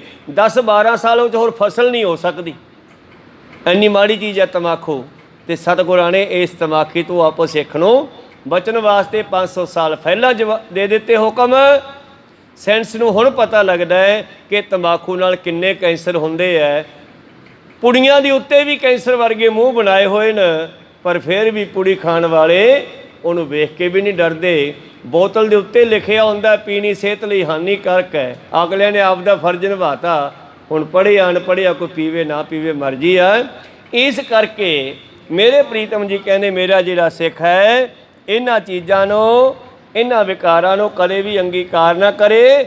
ਜਿਹੜਾ ਪਰਮੇਸ਼ਰ ਦੇ ਦਰਸ਼ਨਾਂ ਦੀ ਜਿਗਿਆਸਾ ਰੱਖਦਾ ਹੈ, ਮੁਕਤੀ ਦੀ ਚਾਹ ਰੱਖਦਾ ਹੈ। ਜਗ ਕਰ ਜਬ ਨਿਸਕਾਮ ਸੁਧ ਅੰਤਹ ਕਰਨ ਹੋਏ ਅਬਰਾਮ। ਇਸ ਕਰਕੇ ਭਗਤੀ ਦੇ ਜਗ ਕਰਕੇ ਅੰਤਿਸ਼ ਕਰਨ ਨੂੰ ਸੁੱਧ ਕਰਨਾ ਚਾਹੀਦਾ। ਜਗ ਬਾਹਰਲੇ ਪਾਸੇ ਜਗ ਕਰਦੇ ਆ ਲੋਕ, ਲੰਗਰ ਲਾਉਂਦੇ ਆ। ਅੰਦਰਲੇ ਪਾਸੇ ਭਗਤੀ ਦਾ ਜਗ ਕਰਨਾ, ਭਾਵ ਭਗਤੀ ਕਰਕੇ ਆਪਣੇ ਆਪ ਨੂੰ ਸ਼ੁੱਧ ਕਰੇ ਜੀ। ਯਥਾ ਮਲੀਨ ਵਸਤਰ ਬਹਕਾਰੇ ਓ ਜਲ ਸਾਬਨ ਸਾਥ ਪਖਾਰੇ। ਜਿਵੇਂ ਬਹੁਤ ਮੈਲੇ ਵਸਤਰਾਂ ਨੂੰ ਜਿਹੜਾ ਹੈ ਸਾਬਣ ਅਤੇ ਪਾਣੀ ਦੇ ਨਾਲ ਸਾਫ਼ ਕੀਤਾ ਜਾ ਸਕਦਾ ਹੈ। ਏਮ ਉਪਾਏ ਤੇ ਮਨ ਸੁਧ ਜਾਵੈ ਏਸ ਪ੍ਰਸੰਨ ਹੋਤਾ ਹੈ ਤਵੈ। ਇਸ ਤਰ੍ਹਾਂ ਜਿਵੇਂ ਜਿਵੇਂ ਸਿੱਖੋ ਆਪਣੇ ਮਨ ਨੂੰ ਸਾਫ਼ ਕਰਦੇ ਜਾਓਗੇ, ਚਾਹੇ ਅਸੀਂ ਜੋੜਿਆਂ ਤੇ ਪਾਲਿਸ਼ ਕਰਦੇ ਹਾਂ, ਚਾਹੇ ਬਰਤਨ ਮਾਂਜਦੇ ਹਾਂ, ਚਾਹੇ ਹੋਰ ਝਾੜੂ ਮਾਰਦੇ ਹਾਂ, ਦਰੀਆਂ ਝਾੜ ਕੇ ਵਿਛਾਉਂਦੇ ਹਾਂ, ਇਹਨਾਂ ਸਾਰੀਆਂ ਸੇਵਾਵਾਂ ਦਾ ਮਕਸਦ ਹੈ ਸਿੱਖਾ ਜਿਵੇਂ ਤੂੰ ਬਾਹਰ ਚਾਹੁੰਦਾ ਗੁਰੂ ਘਰ ਸੁੰਦਰ ਹੋਵੇ, ਇਵੇਂ ਗੁਰੂ ਚਾਹੁੰਦਾ ਤੂੰ ਅੰਦਰੋਂ ਸੁੰਦਰ ਹੋਵੇਂ। ਕਹੋ ਸਤਿਨਾਮ। ਅਸੀਂ ਦਰਬਾਰ ਸਾਹਿਬ 'ਚ ਆਉਣੇ ਆ, ਕੋਈ ਵੀ ਐਸੀ ਚੀਜ਼ ਅੰਦਰ ਪਈ ਦੇਖਦੇ ਆ ਜਿਹੜੀ ਗੁਰੂ ਹਜ਼ੂਰੀ ਵਿੱਚ ਨਹੀਂ ਹੋਣੀ ਚਾਹੀਦੀ, ਕੋਈ ਵੀ ਆ ਜੇ A to Z ਉਹ ਉਹਨੂੰ ਚੱਕ ਕੇ ਬਾਹਰ ਲੈ ਜਾਊਗਾ। ਕਹੋ ਸਤਿਨਾਮ। ਕੋਈ ਕਾਗਜ਼ ਫਟਿਆ ਪਿਆ, ਕੋਈ ਵਾਧੂ ਚੀਜ਼ ਖਿੰਡੀ ਪਈ ਆ, ਤੇ ਸਾਰਿਆਂ ਦੇ ਦਿਮਾਗ ਵਿੱਚ ਇਹ ਖਿਆਲ ਆਉਂਦਾ ਅੰਦਰ ਆ ਕੇ। ਮੈਂ ਬੈਠਾ ਹੁੰਦਾ ਕਈ ਥਾਂ 'ਤੇ ਤਾਂ ਗੁਰੂ ਪਿਆਰੋ ਅਸੀਂ ਬੈਠੇ ਬੈਠੇ ਦਰੀਆਂ ਤੋਂ ਧਾਗੇ ਤੱਕ ਵੀ ਚੱਕ ਲੈਂਦੇ ਹਾਂ ਵੀ ਯਾਰਾ ਤਾਂ ਵਾਧੂ ਪਏ, ਚੱਕੋ ਇਹਨਾਂ ਨੂੰ ਬਾਹਰ ਸਿੱਟੋ ਚੱਕ ਕੇ। ਜੇ ਅਸੀਂ ਚਾਹੁੰਦੇ ਹਾਂ ਗੁਰੂ ਘਰ ਦੇ ਵੀ ਸੁੰਦਰਤਾ ਹੋਵੇ ਤੇ ਗੁਰੂ ਚਾਹੁੰਦਾ ਸਿੱਖ ਦੇ ਹਿਰਦੇ ਵੀ ਸੁੰਦਰਤਾ ਹੋਵੇ ਜਿੱਥੇ ਮੈਂ ਬੈਠਣਾ ਜਾ ਕੇ। ਕੋਈ ਸਤਿਨਾਮ। ਇਸ ਕਰਕੇ ਸਿੱਖੋ ਭਰੀਐ ਹੱਥ ਪੈਰ ਤਨ ਦੇਹ ਪਾਣੀ ਧੋਤਾ ਉਤਰ ਸਖੇਹ ਮੋਤ ਪਲੀਤੀ ਕੱਪੜ ਹੋਏ ਦੇ ਸਾਬੂਨ ਲਈਆ ਉਹ ਧੋਏ ਭਰੀਐ ਮਤ ਪਾਪਾਂ ਕੈ ਸੰਗ ਉਹ ਧੋਪੈ ਨਾਵੈ ਕੇ ਰੰਗ। ਤੋ ਨਾਮ ਦੇ ਨਾਲ ਆਪਣੇ ਮਨ ਨੂੰ ਸਾਫ਼ ਕਰਨਾ ਚਾਹੀਏ। ਇਵੇਂ ਉਪਾਏ ਤੇ ਮਨ ਸ਼ੁੱਧ ਜਵੈ। ਜਦੋਂ ਹੀ ਤੁਹਾਡਾ ਮਨ ਸ਼ੁੱਧ ਹੋ ਗਿਆ, ਈਸ ਪ੍ਰਸੰਨ ਹੋਏ ਹੈ ਤਵੈ, ਤੇ ਤੁਰੰਤ ਹੀ ਪਰਮੇਸ਼ਰ ਤੁਹਾਡੇ ਤੇ ਖੁਸ਼ ਹੋ ਕੇ ਤੁਹਾਨੂੰ ਦਰਸ਼ਨ ਦੇ ਦੇਵੇਗਾ। ਤੇ ਇਹਦੀ ਜਾਣਕਾਰੀ ਕਿੱਥੋਂ ਮਿਲੂਗੀ? ਗੁਰੂ ਦੱਸੂਗਾ ਤੂੰ ਸਾਫ਼ ਹੋ ਗਿਆ ਕਿ ਨਹੀਂ। ਹੈਰਾਨੀ ਦੀ ਗੱਲ ਹੈ, ਇੱਕ ਦਿਨ ਬਾਬਾ ਦੀਪ ਸਿੰਘ ਜੀ ਕਹਿੰਦੇ ਇੱਕ ਲੋਹੇ ਦਾ ਬਾਟਾ ਮਾਂਜ ਰਹੇ ਆ, ਔਰ ਬਾਟੇ ਨੂੰ ਸੁੱਕੇ ਰੇਤੇ ਨਾਲ ਉਹਨਾਂ ਨੇ ਮਾਂਜਿਆ। ਮਾਂਜਦਿਆਂ ਉਸ ਨੂੰ ਕੋਈ 10-12 ਵਾਰੀ ਮਾਂਜਿਆ। ਉਹਨੂੰ ਮਾਂਜਦੇ ਆ, ਵਿੱਚੋਂ ਸਭ ਕੁਝ ਬਾਹਰ ਕੱਢ ਕੇ ਆਪਣਾ ਮੂੰਹ ਦੇਖਦੇ ਆ, ਉਹਨੂੰ ਫੇਰ ਮਾਂਜਣ ਲੱਗ ਜਾਂਦੇ ਆ, ਰਗੜ ਕੇ ਸਾਫ਼ ਕਰਕੇ ਫੇਰ ਵੇਖਦੇ ਆ, ਵਿੱਚੋਂ ਮੂੰਹ ਦਿਸਦਾ ਬਾਬਾ ਦੀਪ ਸਿੰਘ ਜੀ ਦਾ। ਔਰ ਕੋਈ 10-12 ਵਾਰੀ ਉਸ ਨੂੰ ਮਾਂਜਿਆ ਤੇ ਪਿੱਛੇ ਗੁਰੂ ਗੋਬਿੰਦ ਸਿੰਘ ਜੀ ਖੜੇ, ਉਹਨਾਂ ਸਮਿਆਂ ਦੀ ਗੱਲ ਹੈ। ਕਹਿਣ ਲੱਗੇ ਦੀਪ ਸਿਆ ਇਹ ਬਾਟੇ ਨੂੰ ਹਜੇ ਕਿੰਨਾ ਕੁ ਮਾਂਜਣਾ ਤੂੰ? ਕਹਿੰਦਾ ਬਾਬਾ ਜੀ ਇਹ ਬਾਟੇ ਨੂੰ ਮੈਂ ਓਨਾ ਚਿਰ ਮਾਂਜਣਾ ਹੈ ਜਿੰਨਾ ਚਿਰ ਇਹਦੇ ਵਿੱਚੋਂ ਸੋਡੀ ਸ਼ਕਲ ਨਹੀਂ ਦਿਸਣ ਲੱਗਦੀ। ਕਹੋ ਸਤਿਨਾਮ। ਮੈਂ ਜਦੋਂ ਮਾਂਜਦਾ ਇਹਨੂੰ ਖਾਲੀ ਕਰਦਾ ਸਾਫ਼ ਕਰਦਾ, ਹਜੇ ਇਹ 'ਚੋਂ ਮੇਰੀ ਮੈਂ ਹੀ ਦਿਸ ਰਹੀ ਹੈ। ਜਦੋਂ ਇਹਦੇ ਵਿੱਚੋਂ ਤੂੰ ਦਿਸਣ ਲੱਗ ਪਿਆ ਉਦੋਂ ਭਾਂਡਾ ਸਾਫ਼ ਹੋਊਗਾ। ਕਹੋ ਸਤਿਨਾਮ। ਉਦੋਂ ਮੈਂ ਅਸਲ ਵਿੱਚ ਬਾਬਾ ਜੀ ਇਹੀ ਚਾਹੁੰਦੇ ਆ, ਸਿੱਖ ਦੇ ਹਿਰਦੇ ਵਿੱਚੋਂ ਗੁਰੂ ਦਾ ਸਰੂਪ ਦਿਖਾਈ ਦੇਣ ਲੱਗ ਜਾਵੇ। ਖਾਲਸਾ ਮੇਰੋ ਰੂਪ ਹੈ ਖਾਸ, ਖਾਲਸੇ ਮੈਂ ਹੋ ਕਰੋ ਨਿਵਾਸ, ਖਾਲਸਾ ਮੇਰੀ ਜਾਨ ਕੀ ਜਾਨ, ਖਾਲਸਾ ਮੇਰੋ ਪ੍ਰਾਣ ਕੋ ਪ੍ਰਾਣ। ਇਹ ਉਦਾਹਰਨ ਹੈ ਵੈਸੇ, ਪਰ ਜਦੋਂ ਅਸੀਂ ਪੂਰਨ ਹੋ ਕੇ ਅੰਦਰੋਂ ਬਾਹਰੋਂ ਸ਼ੁੱਧ ਹੋ ਕੇ ਆਪਣੇ ਆਪ ਨੂੰ ਸ਼ੀਸ਼ੇ 'ਚੋਂ ਦੇਖੀਏ ਤੇ ਸਾਨੂੰ ਗੁਰੂ ਸਾਹਿਬ ਦੇ ਝੋਲੇ ਪੈਣ ਸਾਡੇ ਆਪਣੇ ਵਿੱਚੋਂ। ਕੋ ਸਤਿਨਾਮ। ਫਿਰ ਗੱਲ ਬਣਨੀ ਹੈ। ਬਾਬਾ ਦੀਪ ਸਿੰਘ ਜੀ ਕਹਿੰਦੇ ਹਜੇ ਬਾਪੂ ਜੀ ਸਾਫ਼ ਨਹੀਂ ਹੋਇਆ। ਕਹਿੰਦੇ ਫਿਰ ਕਦੋਂ ਸਾਫ਼ ਹੋਊਗਾ? ਕਹਿੰਦੇ ਜਦੋਂ ਮੈਂ ਇਹਨੂੰ ਸਾਫ਼ ਕਰਕੇ ਦੇਖਾਂ ਤੇ ਮੈਨੂੰ ਤੁਸੀਂ ਦਿਸੋ ਇਹਦੇ 'ਚੋਂ, ਭਾਵ ਮੇਰੇ ਵਿੱਚੋਂ ਮੇਰੀ ਮੈਂ ਖਤਮ ਹੋ ਜਾਵੇ ਤਾਂ ਇਹ ਬਾਟਾ ਹੀ ਨਹੀਂ, ਮੈਂ ਖੁਦ ਵੀ ਸਾਫ਼ ਹੋ ਜਾਵਾਂਗਾ। ਇਸ ਕਰਕੇ ਇਹਨਾਂ ਉਪਾਵਾਂ ਨੂੰ ਹਿਰਦੇ ਵਿੱਚ ਧਾਰਨ ਕਰਕੇ ਮਨ ਨੂੰ ਸ਼ੁੱਧ ਕਰੇ, ਤੇ ਜਦੋਂ ਮਨ ਸ਼ੁੱਧ ਹੋ ਗਿਆ ਪਰਮੇਸ਼ਰ ਮਿਲ ਜਾਣਾ ਜੀ।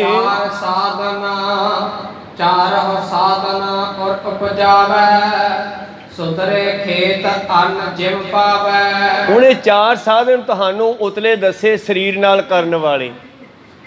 ਇੱਕ 4 ਸਾਧਨ ਧਿਆਨ ਦਿਓ, ਚੁੱਪ ਕਰਕੇ ਗੱਲਾਂ ਮਨ ਕਰੋ।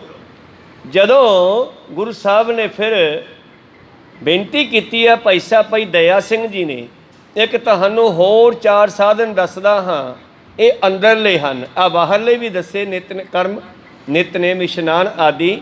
ਅੰਦਰਲੇ 4 ਸਾਧਨ, ਜਿਵੇਂ ਜ਼ਿਮੀਂਦਾਰ ਖੇਤ ਨੂੰ ਸਾਫ਼ ਕਰਕੇ ਸੁਧਰੇ ਖੇਤ ਅੰਨ ਜਿਮ ਪਾਵੇ। ਪਹਿਲਾਂ ਜ਼ਿਮੀਂਦਾਰ ਉਲਟਾਉਂਦਾ ਪਲਟਾਉਂਦਾ ਮਿੱਟੀ ਨੂੰ, ਔਰ ਫਿਰ ਉਹਦੇ ਵਿੱਚੋਂ ਜਿਹੜਾ ਘਾਹ ਫੂਸ ਹੈ, ਖੱਬਲ ਦੀਆਂ ਤਿੜਾਂ ਆਦਿ ਬਾਹਰ ਕੱਢਦਾ ਤਾਂ ਕਿ ਦੁਬਾਰੇ ਨਾ ਹੋਣ। ਉਸ ਨੂੰ ਪੋਲੀ ਕਰਨ ਤੋਂ ਬਾਅਦ ਸੁਹਾਗਾ ਲਾਉਂਦਾ। ਹੁਣ ਜੇ ਕੋਈ ਜ਼ਿਮੀਂਦਾਰ ਸੁਹਾਗਾ ਲਾ ਕੇ ਘਰੇ ਬਹਿ ਜਾਵੇ, ਫਾਇਦਾ ਹੋਇਆ ਕੋਈ? ਕਹੋ ਸਤਿਨਾਮ। ਫਾਇਦਾ ਹੋਇਆ ਕੋਈ ਖੇਤ ਸਾਫ਼ ਕਰਨ ਦਾ, ਜਦੋਂ ਵਿੱਚ ਦਾਣੇ ਨਹੀਂ ਪਾਏ ਉਹਦੇ? ਦਾਣਾ ਪਾਉਣਾ ਵੀ ਤਾਂ ਜ਼ਰੂਰੀ ਆ ਖੇਤ ਦੇ ਵਿੱਚ। ਉਹ ਕਈਆਂ ਨੂੰ ਕਹੀਦਾ ਵੀ ਅੰਮ੍ਰਿਤ ਛਕ ਲਓ। ਬਾਬਾ ਜੀ ਅੰਮ੍ਰਿਤ ਛਕਿਆਂ ਵਰਗਾ ਹੀ ਆ, ਆਪਾਂ ਕਿਹੜਾ ਕੁਛ ਖਾਣੇ ਪੀਣੇ ਆ? ਕੋਈ ਸਤਿਨਾਮ। ਕਿ ਇਸੇ ਵਾਸਤੇ ਅੰਮ੍ਰਿਤ ਵੀ ਕੇਵਲ ਤੈਨੂੰ ਨਸ਼ੇ ਤੋਂ ਸ਼ਰਾਬ ਤੋਂ ਹੀ ਰੋਕਦਾ ਹੈ? ਨਹੀਂ, ਤੈਨੂੰ ਸਿਮਰਨ ਦੀ ਜੁਗਤ ਵੀ ਦੇਣੀ ਆ ਅੰਮ੍ਰਿਤ ਨੇ, 5 ਪਿਆਰਿਆਂ ਨੇ। ਕੋਈ ਸਤਿਨਾਮ। ਦਿਲ ਸਾਫ਼ ਹੋਣਾ ਚਾਹੀਦਾ। ਵੀ ਸਾਨੂੰ ਕੀ ਪਤਾ ਦਿਲ ਸਾਫ਼ ਹੈਗਾ ਨਹੀਂ ਸਾਫ਼, ਤੇਰਾ ਕੋਈ ਕਸੌਟੀ ਨਹੀਂ ਹੈਗੀ ਦਿਲ 'ਤੇ ਲਾਉਣ ਦੀ। ਹਾਂ, ਇੰਨਾ ਪਤਾ ਵੀ ਇੱਕੋ ਕਸੌਟੀ ਹੈ ਵੀ ਇਹ ਅੰਮ੍ਰਿਤ ਗੁਰੂ ਗੋਬਿੰਦ ਸਿੰਘ ਜੀ ਨੂੰ ਵੀ ਪੀਣਾ ਪਿਆ, ਤੇ ਫਿਰ ਅਸੀਂ ਕਿਹੜੇ ਬਾਗ ਦੀ ਮੂਲੀਆਂ ਵੀ ਅਸੀਂ ਬਾਹਰੋਂ ਸਾਫ਼ ਹੋ ਗਏ ਤੇ ਸਾਫ਼ ਹੋ ਗਏ। ਕਹੋ ਸਤਿਨਾਮ। ਭਾਵ ਜੇ ਉਹਨਾਂ ਨੇ ਅੰਮ੍ਰਿਤ ਇਸ ਕਰਕੇ ਛਕਿਆ ਹੈ ਕਿ ਮੈਨੂੰ ਵੀ ਗੋਬਿੰਦ ਰਾਏ ਤੋਂ ਗੋਬਿੰਦ ਸਿੰਘ ਬਣਾਓ, ਇਹਦਾ ਮਤਲਬ ਆਪਾਂ ਨੂੰ ਤਾਂ 100% ਉਦੋਂ ਪਹਿਲਾਂ ਜ਼ਰੂਰੀ ਆ। ਕਹੋ ਸਤਿਨਾਮ। ਇਸ ਕਰਕੇ ਬਾਬਾ ਜੀ ਕਹਿੰਦੇ 4 ਸਾਧਨ, ਜਿਵੇਂ ਕੋਈ ਜ਼ਿਮੀਂਦਾਰ ਖੇਤ ਨੂੰ ਸਾਫ਼ ਕਰਕੇ ਵਿੱਚ ਉਹਦੇ ਅੰਨ ਪੈਦਾ ਕਰਦਾ ਹੈ। ਬੈਰਾਗ ਪੁਰੈ ਮਨ ਐਸੇ, ਬਿਸ਼ਟਾ ਕਾਗ ਸਰਗ ਸੁਖ ਤੈਸੇ। ਕਹਿੰਦੇ ਇੱਕ ਬੈਰਾਗ ਹੈ, ਔਰ ਬੈਰਾਗ ਜਿਹੜਾ ਹੈ ਬਿਸ਼ਟਾ ਕਾਗ ਸੁਰਗ ਸੁਖ ਤੈਸੇ। ਇੱਕ ਬੈਰਾਗ ਸੰਸਾਰ ਦਾ ਪੈਦਾ ਹੋ ਗਿਆ ਸੁੱਖਾਂ ਨੂੰ ਪ੍ਰਾਪਤ ਲੈ ਕੇ, ਪਰ ਜਦੋਂ ਸਾਡੇ ਅੰਦਰ ਬੈਰਾਗ ਪੈਦਾ ਹੋ ਗਿਆ ਬਈ ਪਰਮੇਸ਼ਰ ਨੂੰ ਪਾਉਣਾ ਹੈ, ਤੇ ਸੰਸਾਰ ਦੇ ਸੁੱਖ, ਬਿਸ਼ਟਾ ਕਹਿੰਦੀ ਆ ਕਾਂ ਦੀ ਬਿੱਠ ਨੂੰ, ਕਹਿੰਦੀ ਬਿੱਠਾਂ ਦੀ ਨਿਆਈ ਇਹ ਸੰਸਾਰ ਦੇ ਸੁੱਖ ਤਾਂ ਕੀ, ਸੁਰਗਾਂ ਦੇ ਸੁੱਖ ਵੀ ਸਾਨੂੰ ਚੰਗੇ ਨਾ ਲੱਗਣ। ਜਿਹੜਾ ਅਸਲੀ ਆਨੰਦ ਹੈ, ਅਸਲੀ ਸੁੱਖ ਹੈ, ਉਸ ਤੋਂ ਉਰੇ ਨਹੀਂ ਖੜਨਾ। ਬਾਬਾ ਨਾਨਕ ਜੀ ਜਾ ਰਹੇ ਹੈ, ਸੁਮੇਰ ਪਰਬਤ 'ਤੇ ਪਹੁੰਚੇ ਹੈ। ਗੋਰਖਨਾਥ ਕਹਿੰਦੇ ਗਾਹਾਂ ਕਿੱਥੋਂ ਕੁ ਤੱਕ ਜਾਓਗੇ? ਇਦੋਂ ਗਾਂ ਤਾਂ ਕੋਈ ਨਹੀਂ ਗਿਆ ਸਰੀਰ ਨਾਲ, ਅਸੀਂ ਪਹੁੰਚੇ ਹਾਂ ਇੱਥੋਂ ਤੱਕ। ਬਾਬਾ ਜੀ ਕਹਿੰਦੇ ਜਿੱਥੇ ਮੇਰਾ ਇਰਾਦਾ ਮੈਂ ਉੱਥੋਂ ਤੱਕ ਜਾਊਂਗਾ। ਕਹਿੰਦੇ ਅਸੀਂ ਜਾਣ ਨਹੀਂ ਦੇਣਾ ਜੀ, ਇਦੋਂ ਗਾਂ ਜਾਵੇਂਗਾ ਤੇ ਸਾਡਾ ਚੇਲਾ ਬਣ ਕੇ ਜਾ ਸਕਦਾ। ਬਾਬਾ ਜੀ ਕਹਿੰਦੇ ਬਿਲਕੁਲ ਨਹੀਂ, ਇੱਦਾਂ ਹੀ ਜਾਊਂਗਾ। ਕਹਿੰਦੇ ਫਿਰ ਤੈਨੂੰ ਕੋਈ ਜਾਨਵਰ ਖਾ ਜਾਣਗੇ, ਤੇਰੀ ਮੌਤ ਹੋ ਜੂ। ਕਹਿੰਦੇ ਮੌਤ ਤੋਂ ਪਹਿਲੇ ਮਾਰ ਕੇ ਆਇਆ ਮੈਂ। ਅਸਲ ਉਹਨਾਂ ਦਾ ਮਕਸਦ ਸੀਗਾ ਵੀ ਜਿਹੜਾ ਸਾਡਾ ਰਿਕਾਰਡ ਬਣ ਚੁੱਕਿਆ ਹੈ, ਇਹ ਕੋਈ ਦੂਜਾ ਬੰਦਾ ਤੋੜ ਨਾ ਦੇਵੇ। ਕਹੋ ਸਤਿਨਾਮ। ਬਈ ਕੇਵਲ ਗੋਰਖਨਾਥ ਹੀ ਸੁਮੇਰ ਪਰਬਤ 'ਤੇ ਜਾ ਸਕਦਾ ਹੈ। ਮਾਊਂਟ ਐਵਰੈਸਟ ਚੋਟੀ 'ਤੇ ਜਿਹੜਾ ਪਹਿਲੀ ਵਾਰ ਗਿਆ ਉਹਦਾ ਰਿਕਾਰਡ ਬਣ ਗਿਆ, ਉਦੋਂ ਬਾਅਦ ਤਾਂ ਬਹੁਤ ਜਾ ਆਏ। ਕਹੋ ਸਤਿਨਾਮ। ਤਾਂ ਇਹਦਾ ਮਕਸਦ ਸੀ ਸਾਡਾ ਜਿਹੜਾ ਰਿਕਾਰਡ ਬਣਿਆ ਹੈ ਇੰਨੇ ਉੱਚੇ ਜਾਣ ਦਾ, ਇਹ ਕੋਈ ਸੰਸਾਰੀ ਬੰਦਾ ਹੋਰ ਨਾ ਤੋੜ ਦੇ। ਮਕਸਦ ਇੰਨਾ ਹੀ ਸੀ ਉਹਨਾਂ ਦਾ ਬਸ। ਤੇ ਬਾਬੇ ਨਾਨਕ ਨੂੰ ਰੋਕਦੇ ਸੀਗੇ, ਤੇ ਬਾਬਾ ਜੀ ਨੂੰ ਕਹਿੰਦੇ ਕਿੱਥੋਂ ਤੱਕ ਜਾਓਗੇ? ਕਹਿੰਦੇ ਐਨ ਧੁਰ ਪਰਮੇਸ਼ਰ ਤੱਕ ਜਾਊਂਗਾ, ਮੈਂ ਉਰੇ ਨਹੀਂ ਖੜਦਾ ਕਿਤੇ ਵੀ। ਬਰਾਗ ਜਿਹੜਾ ਹੈ ਸਾਡੇ ਅੰਦਰ ਐਸਾ ਬਰਾਗ ਪੈਦਾ ਹੋਵੇ ਕਿ ਪਰਮੇਸ਼ਰ ਦੀ ਪ੍ਰਾਪਤੀ ਤੋਂ ਬਗੈਰ ਖਤਮ ਨਾ ਹੋਵੇ। ਤੇ ਬਰਾਗ ਵੀ ਕਈ ਤਰ੍ਹਾਂ ਦਾ ਹੈ। ਇਹ ਗਧਾ ਵਿਰਾਗ ਹੈ, ਕਦੇ ਪੈਦਾ ਹੋ ਗਿਆ ਕਦੇ ਖਤਮ ਹੋ ਗਿਆ। ਕੋਈ ਸਤਨਾਮ ਸੀ। ਕਦੇ ਤਾਂ ਇੱਛਾ ਪੈਦਾ ਹੋ ਗਈ ਵੀ ਹਾਂ ਰੱਬ ਨੂੰ ਪਾਉਣਾ ਹੈ, ਤੇ ਕਦੇ ਸੰਸਾਰ ਦਾ ਕੋਈ ਸੁੱਖ ਹੱਥ 'ਚ ਆ ਗਿਆ, ਉਹ ਵਿਰਾਗ ਖਤਮ ਹੋ ਗਿਆ, ਦੂਜੇ ਪਾਸੇ ਧਿਆਨ ਹੋ ਗਿਆ।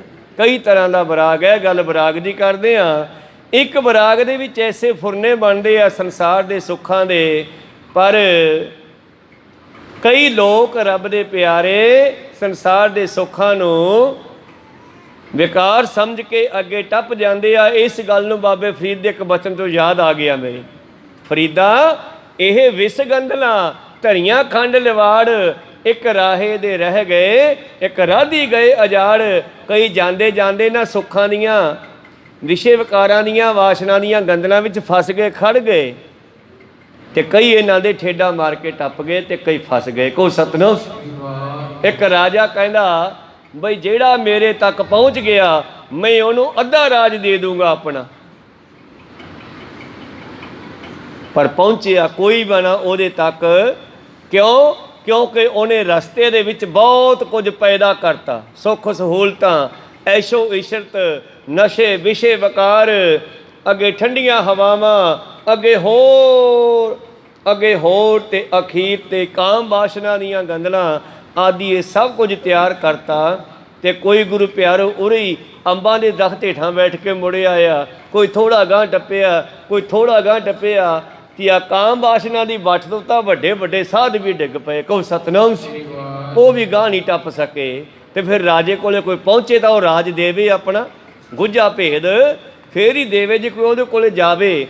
ਇਸ ਕਰਕੇ ਉਹਦੇ ਕੋਲੇ ਪਹੁੰਚਣਾ ਬੜਾ ਮੁਸ਼ਕਲ ਹੈ। ਮੇਰੇ ਪ੍ਰੀਤਮ ਜੀ ਕਹਿੰਦੇ ਲੋਕਾ ਪਰਲੋਕਾ ਮਿਸ਼ ਹੈ ਸੁਖ ਜੇਤੇ, ਬਮਨਾ ਸਮਾਨ ਨ ਪਾਵੈ ਤੇਤੇ। ਹਾਂ, ਜਿਹੜੇ ਇਹ ਸੁੱਖ ਹੈ ਐਸਾ ਵਿਰਾਗ ਲੱਗ ਜਾਵੇ ਕਿ ਲੋਕ ਤੇ ਪਰਲੋਕ ਦੇ ਸੁੱਖ, ਬਾਮਨ ਕਹਿੰਦੇ ਆ ਉਲਟੀ ਨੂੰ, ਕਹਿਣ ਲੱਗੇ ਇਹ ਜਿਹੜੇ ਲੋਕ ਤੇ ਪਰਲੋਕ ਦੇ ਸੁੱਖ ਹੈ ਉਹਨਾਂ ਨੂੰ ਬੰਦਾ ਇਉਂ ਤਿਆਗ ਦੇਵੇ ਜਿਵੇਂ ਕੋਈ ਛਾਲੀ ਨੂੰ ਤਿਆਗ ਦਿੰਦਾ ਹੈ।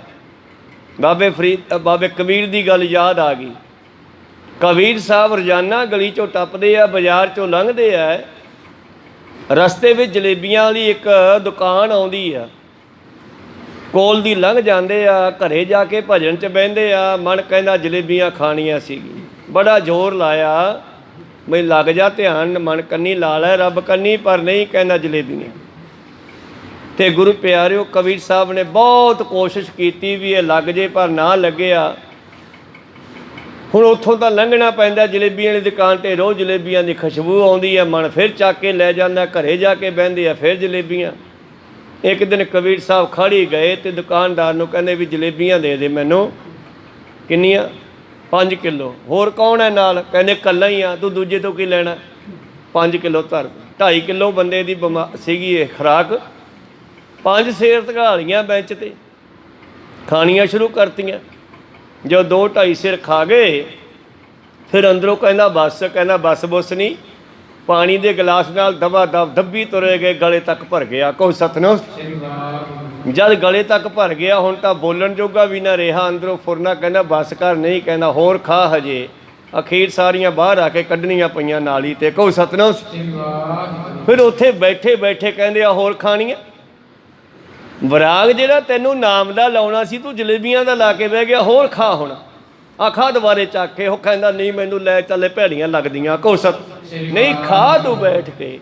ਕਹਿੰਦਾ ਮੈਂ ਨਹੀਂ ਖਾਂਦਾ, ਹੁਣ ਦੇਖ ਲਾ ਘਰੇ ਜਾ ਕੇ ਨਾ ਕਈ ਖਾਣੀਆਂ। ਕਹਿੰਦਾ ਹੁਣ ਨਹੀਂ, ਕਹਿੰਦਾ ਕੰਨ ਫੜਦਾ, ਅੰਦਰੋਂ ਮਨ ਕਹਿੰਦਾ ਕੰਨ ਫੜਦਾ, ਹੁਣ ਨਹੀਂ, ਕਹਿੰਦਾ ਮੈਨੂੰ ਇੱਥੋਂ ਲੈ ਚੱਲ, ਨਹੀਂ, ਕਹਿੰਦਾ ਖਾਵਾ ਕੇ ਜਾਊਂ। ਕਹਿੰਦਾ ਨਾ ਬਸ। ਮੁੜ ਕੇ ਘਰੇ ਜਾ ਕੇ ਕਬੀਰ ਸਾਹਿਬ ਪੁੱਛਦੀ ਆ ਜਲੇਬੀਆਂ ਲਿਆਵਾਂ? ਕਹਿੰਦਾ ਨਹੀਂ, ਮੈਂ ਨਹੀਂ ਖਾਂਦਾਗਾ। ਤੋ ਇਸ ਤਰ੍ਹਾਂ ਰਾਜ ਨ ਚਾਹੋ ਮੁਕਤ ਨ ਚਾਹੋ ਮਨ ਪ੍ਰੀਤ ਚਰਨ ਕਮਲਾਰੇ। ਫਿਰ ਸਾਡਾ ਜਿਹੜਾ ਕਬੀਰ ਸਾਹਿਬ ਦਾ ਮਨ ਜਿਹੜਾ ਕਹਿੰਦੇ ਉਹ ਜਲੇਬੀਆਂ ਵਾਲੇ ਰਸ 'ਚੋਂ ਪਿੱਛੇ ਹਟਿਆ। ਲੋਕ ਪਰਲੋਕ ਵਿਸ਼ੇ ਸੁੱਖ ਜੇਤੇ। ਲੋਕ ਪਰਲੋਕ ਦੇ ਵਿਸ਼ੇ ਵਿਕਾਰਾਂ ਦੇ ਜਿੰਨੇ ਵੀ ਸੁੱਖ ਹਨ ਇਹਨਾਂ ਨੂੰ ਛਾਲੀ ਦੇ ਸਮਾਨ, ਉਲਟੀ ਦੇ ਸਮਾਨ ਤਿਆਗ ਦੇਣਾ ਜੀ।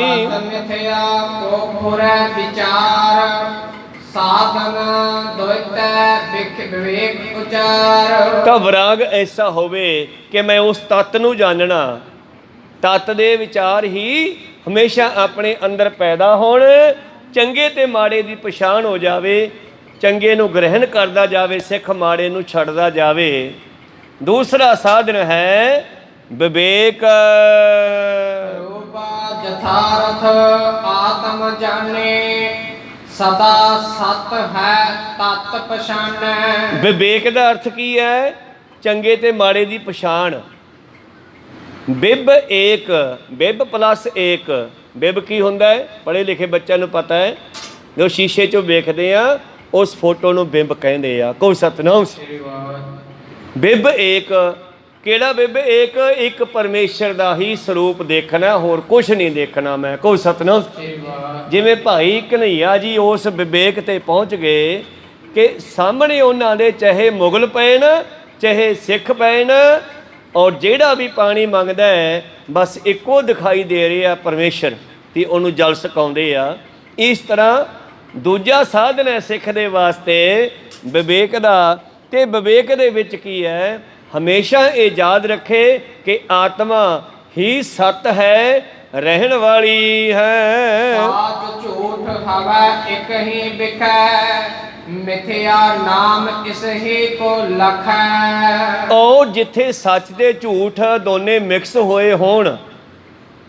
ਸੁਨਿਆਰੇ ਦੇ ਕੋਲੇ ਜਦ ਸੋਨਾ ਜਾਂਦਾ ਹੈ ਨਾ, ਤਾਂ ਤੁਹਾਡਾ ਗਹਿਣਾ ਭਾਵੇਂ ਬੜਾ ਸੁੰਦਰ ਡਿਜ਼ਾਈਨ ਹੋਵੇ, ਜਦੋਂ ਤੱਕ ਤੁਸੀਂ ਬਣਵਾਉਣ ਜਾਓਗੇ, ਵੇਚਣ ਜਾਓਗੇ ਪੁਰਾਣਾ ਸੋਨਾ, ਉਹਨੇ ਤੁਹਾਡੇ ਡਿਜ਼ਾਈਨ ਦਾ ਮੁੱਲ ਨਹੀਂ ਦੇਣਾ। ਰੱਬ ਨੇ ਵੀ ਤੁਹਾਡੇ ਡਿਜ਼ਾਈਨ ਦਾ ਮੁੱਲ ਨਹੀਂ ਦੇਣਾ, ਤੁਹਾਡੀ ਜਾਤ ਦਾ ਮੁੱਲ ਨਹੀਂ ਦੇਣਾ। ਵੀ ਇਹ ਬ੍ਰਾਹਮਣਾਂ ਦੀ ਜਾਤ 'ਚ ਪੈਦਾ ਹੋਇਆ, ਇਹ ਮਜ਼੍ਹਬੀਆਂ ਦੀ ਜਾਤ 'ਚ ਪੈਦਾ ਹੋਇਆ। ਇਹ ਤੁਹਾਡਾ ਬਾਹਰੀ ਡਿਜ਼ਾਈਨ ਹੈ, ਸੰਸਾਰੀ ਡਿਜ਼ਾਈਨ ਹੈ, ਜਾਤ ਪਾਤ ਗੋਤ ਆਦਿ। ਉੱਥੇ ਤਾਂ ਰਵਿਦਾਸ ਵਰਗਿਆਂ ਨੂੰ ਪ੍ਰਵਾਨ ਕਰ ਲਿਆ, ਕਿਉਂਕਿ ਉਹਨਾਂ ਨੇ ਅੰਦਰੋਂ ਨਾਮ ਦੇ ਨਾਲ ਜੁੜਨਾ ਕੀਤਾ। ਸੁਨਿਆਰੇ ਨੇ ਜਦ ਤੁਹਾਡੇ ਸੋਨੇ ਦਾ ਮੁੱਲ ਪਾਉਣਾ ਹੈ, ਖੋਟ ਨੂੰ ਪਾਸੇ ਕੱਢ ਕੇ ਕੇਵਲ ਸੋਨੇ ਦਾ ਪੈਸਾ ਦੇਣਾ, ਖੋਟ ਦਾ ਨਹੀਂ ਦੇਣਾ। ਇਸੇ ਤਰ੍ਹਾਂ ਹੀ ਉਸ ਪਰਮੇਸ਼ਰ ਦੇ ਦਰ ਦੇ ਉੱਤੇ ਸੱਚ ਤੇ ਝੂਠ ਦੋਨੇ ਮਿਕਸ ਹੋ ਚੁੱਕੇ ਨੇ। ਜਿਸ ਤਰ੍ਹਾਂ ਗੁਰੂ ਪਿਆਰਿਓ, ਹੰਸ ਦੇ ਵਾਸਤੇ ਇੱਕ ਬੜਾ ਸੋਹਣਾ ਗਿਆਨ ਹੈ ਹੰਸ ਦੇ ਵਿਸ਼ੇ 'ਤੇ। ਕਹਿੰਦੇ ਹੰਸ ਜਦੋਂ ਆਪਣੀ ਚੁੰਝ ਦੁੱਧ ਵਿੱਚ ਪਾਉਂਦਾ ਹੈ ਤੇ ਜਿਹੜਾ ਉਹ 'ਚ ਪਨੀਰ ਹੈ, ਦੁੱਧ ਹੈ, ਉਹ ਫੁੱਟ ਕੇ ਪਾਸੇ ਹੋ ਜਾਂਦਾ, ਪਾਣੀ ਅੱਡ ਹੋ ਜਾਂਦਾ, ਪਨੀਰ ਖਾ ਜਾਂਦਾ, ਪਾਣੀ ਛੱਡ ਜਾਂਦਾ। ਇਸੇ ਤਰ੍ਹਾਂ ਹੀ ਕਹਿੰਦੇ ਇਹ ਸਿੱਖ ਜਿਹੜਾ ਮੇਰਾ ਵਿਵੇਕ ਦੇ ਨਾਲ ਜੀਵਨ ਬਤੀਤ ਕਰੇ, ਸੱਚ ਤੇ ਝੂਠ ਦੀ ਪਛਾਣ ਕਰੇ। ਉਹ ਹੋਊ ਕਿਵੇਂ ਪਛਾਣ? ਜਿਵੇਂ ਮੂੰਹ ਸੋਝਲੇ ਹਨੇਰੇ ਵਿੱਚ ਰੱਸੀ ਪਈ ਆ, ਹੁਣ ਉਹ ਹੈ ਤਾਂ ਰੱਸੀ, ਸੱਚ ਵਿੱਚੋਂ ਰੱਸੀ ਆ, ਪਰ ਉਹਦੇ ਵਿੱਚ ਝੂਠਾ ਸੱਪ ਪੈਦਾ ਹੋ ਗਿਆ। ਕੋਈ ਸਤਨਾਮ। ਪੂਰਾ ਦਿਖਾਈ ਨਹੀਂ ਦੇ ਰਿਹਾ ਕਿਉਂਕਿ ਉੱਥੇ ਅਗਿਆਨਤਾ ਦਾ ਹਨੇਰਾ ਹੈ, ਔਰ ਬੰਦਾ ਦੇਖ ਕਰਕੇ ਤਰਬਕਿਆ, ਹਾਏ ਸੱਪ, ਡਰ ਗਿਆ, ਭੱਜਿਆ। ਜਦ ਪੂਰੀ ਉੱਥੇ ਲਾਈਟ ਮਾਰੀ, ਬੈਟਰੀ ਮਾਰੀ, ਲਾਈਟ ਜਗਾਈ, ਕਹਿੰਦਾ ਜਾ ਯਾਰ, ਉਹੀ ਡਰ ਗਏ, ਇਹ ਤਾਂ ਰੱਸੀ ਸੀ। ਤੇ ਇੱਥੇ ਵਿਵੇਕ ਕਦੋਂ ਪੈਦਾ ਹੋਊਗਾ? ਜਦੋਂ ਗਿਆਨ ਹੋਊਗਾ। ਗਿਆਨ ਤੋਂ ਬਗੈਰ ਵਿਵੇਕ ਨਹੀਂ ਪੈਦਾ ਹੁੰਦਾ। ਇਸ ਕਰਕੇ ਸੱਚ ਤੇ ਝੂਠ ਮਿਕਸ ਹੋ ਚੁੱਕੇ ਹੈ। ਇਹ ਦੁਨੀਆ ਵਿੱਚ ਸੱਚ ਵੀ ਹੈ, ਝੂਠ ਵੀ ਹੈ। ਵਿਵੇਕ ਤੁਹਾਨੂੰ ਚੰਗੇ ਮਾੜੇ, ਸੱਚ ਝੂਠ ਦੀ ਪਛਾਣ ਕਰਾਵੇਗਾ। ਜਬ ਅਦਿਸ਼ਟਾਨ ਸਾਚ ਕਰ ਜਾਨਾ, ਤਿਸ ਮਹਿ ਕਲ ਪਤ ਝੂਠ ਪਛਾਨਾ। ਜਦੋਂ ਵੀ ਸਿੱਖ ਨੇ ਸੰਸਾਰ ਨੂੰ ਸੱਚ ਕਰਕੇ ਜਾਣਿਆ ਤਾਂ ਉਹਦੇ ਵਿੱਚ ਜਿਹੜੀ ਕਲਪਨਾ ਕੀਤੀ ਸੀ ਝੂਠ ਦੀ, ਉਹ ਝੂਠ ਪ੍ਰਗਟ ਹੋ ਗਿਆ। ਰਜ ਮਹਿ ਸਰਪਾ ਸੇਪ ਮਹਿ ਰੂਪਾ, ਭੂਖਨ ਹੇਮ ਬਿਖੈ ਅਨਰੂਪਾ। ਜਿਵੇਂ ਰੱਸੀ ਦਾ ਸੱਪ ਦਿਖਾਈ ਦੇਣਾ, ਕਲਪਨਾ ਸਾਡੀ ਸੀਗੀ, ਅਸੀਂ ਕਲਪਨਾ ਕਰਕੇ ਰੱਸੀ ਤੋਂ ਸੱਪ ਬਣਾ ਲਿਆ। ਪਰ ਜਦੋਂ ਵਿਵੇਕ ਹੋਇਆ, ਗਿਆਨ ਹੋਇਆ, ਤਾਂ ਉਹ ਰੱਸੀ ਦੀ ਰੱਸੀ ਬਣ ਗਈ, ਸੱਪ ਖਤਮ ਹੋ ਗਿਆ, ਜਿਹੜੀ ਸਾਡੀ ਕਲਪਨਾ ਸੀਗੀ।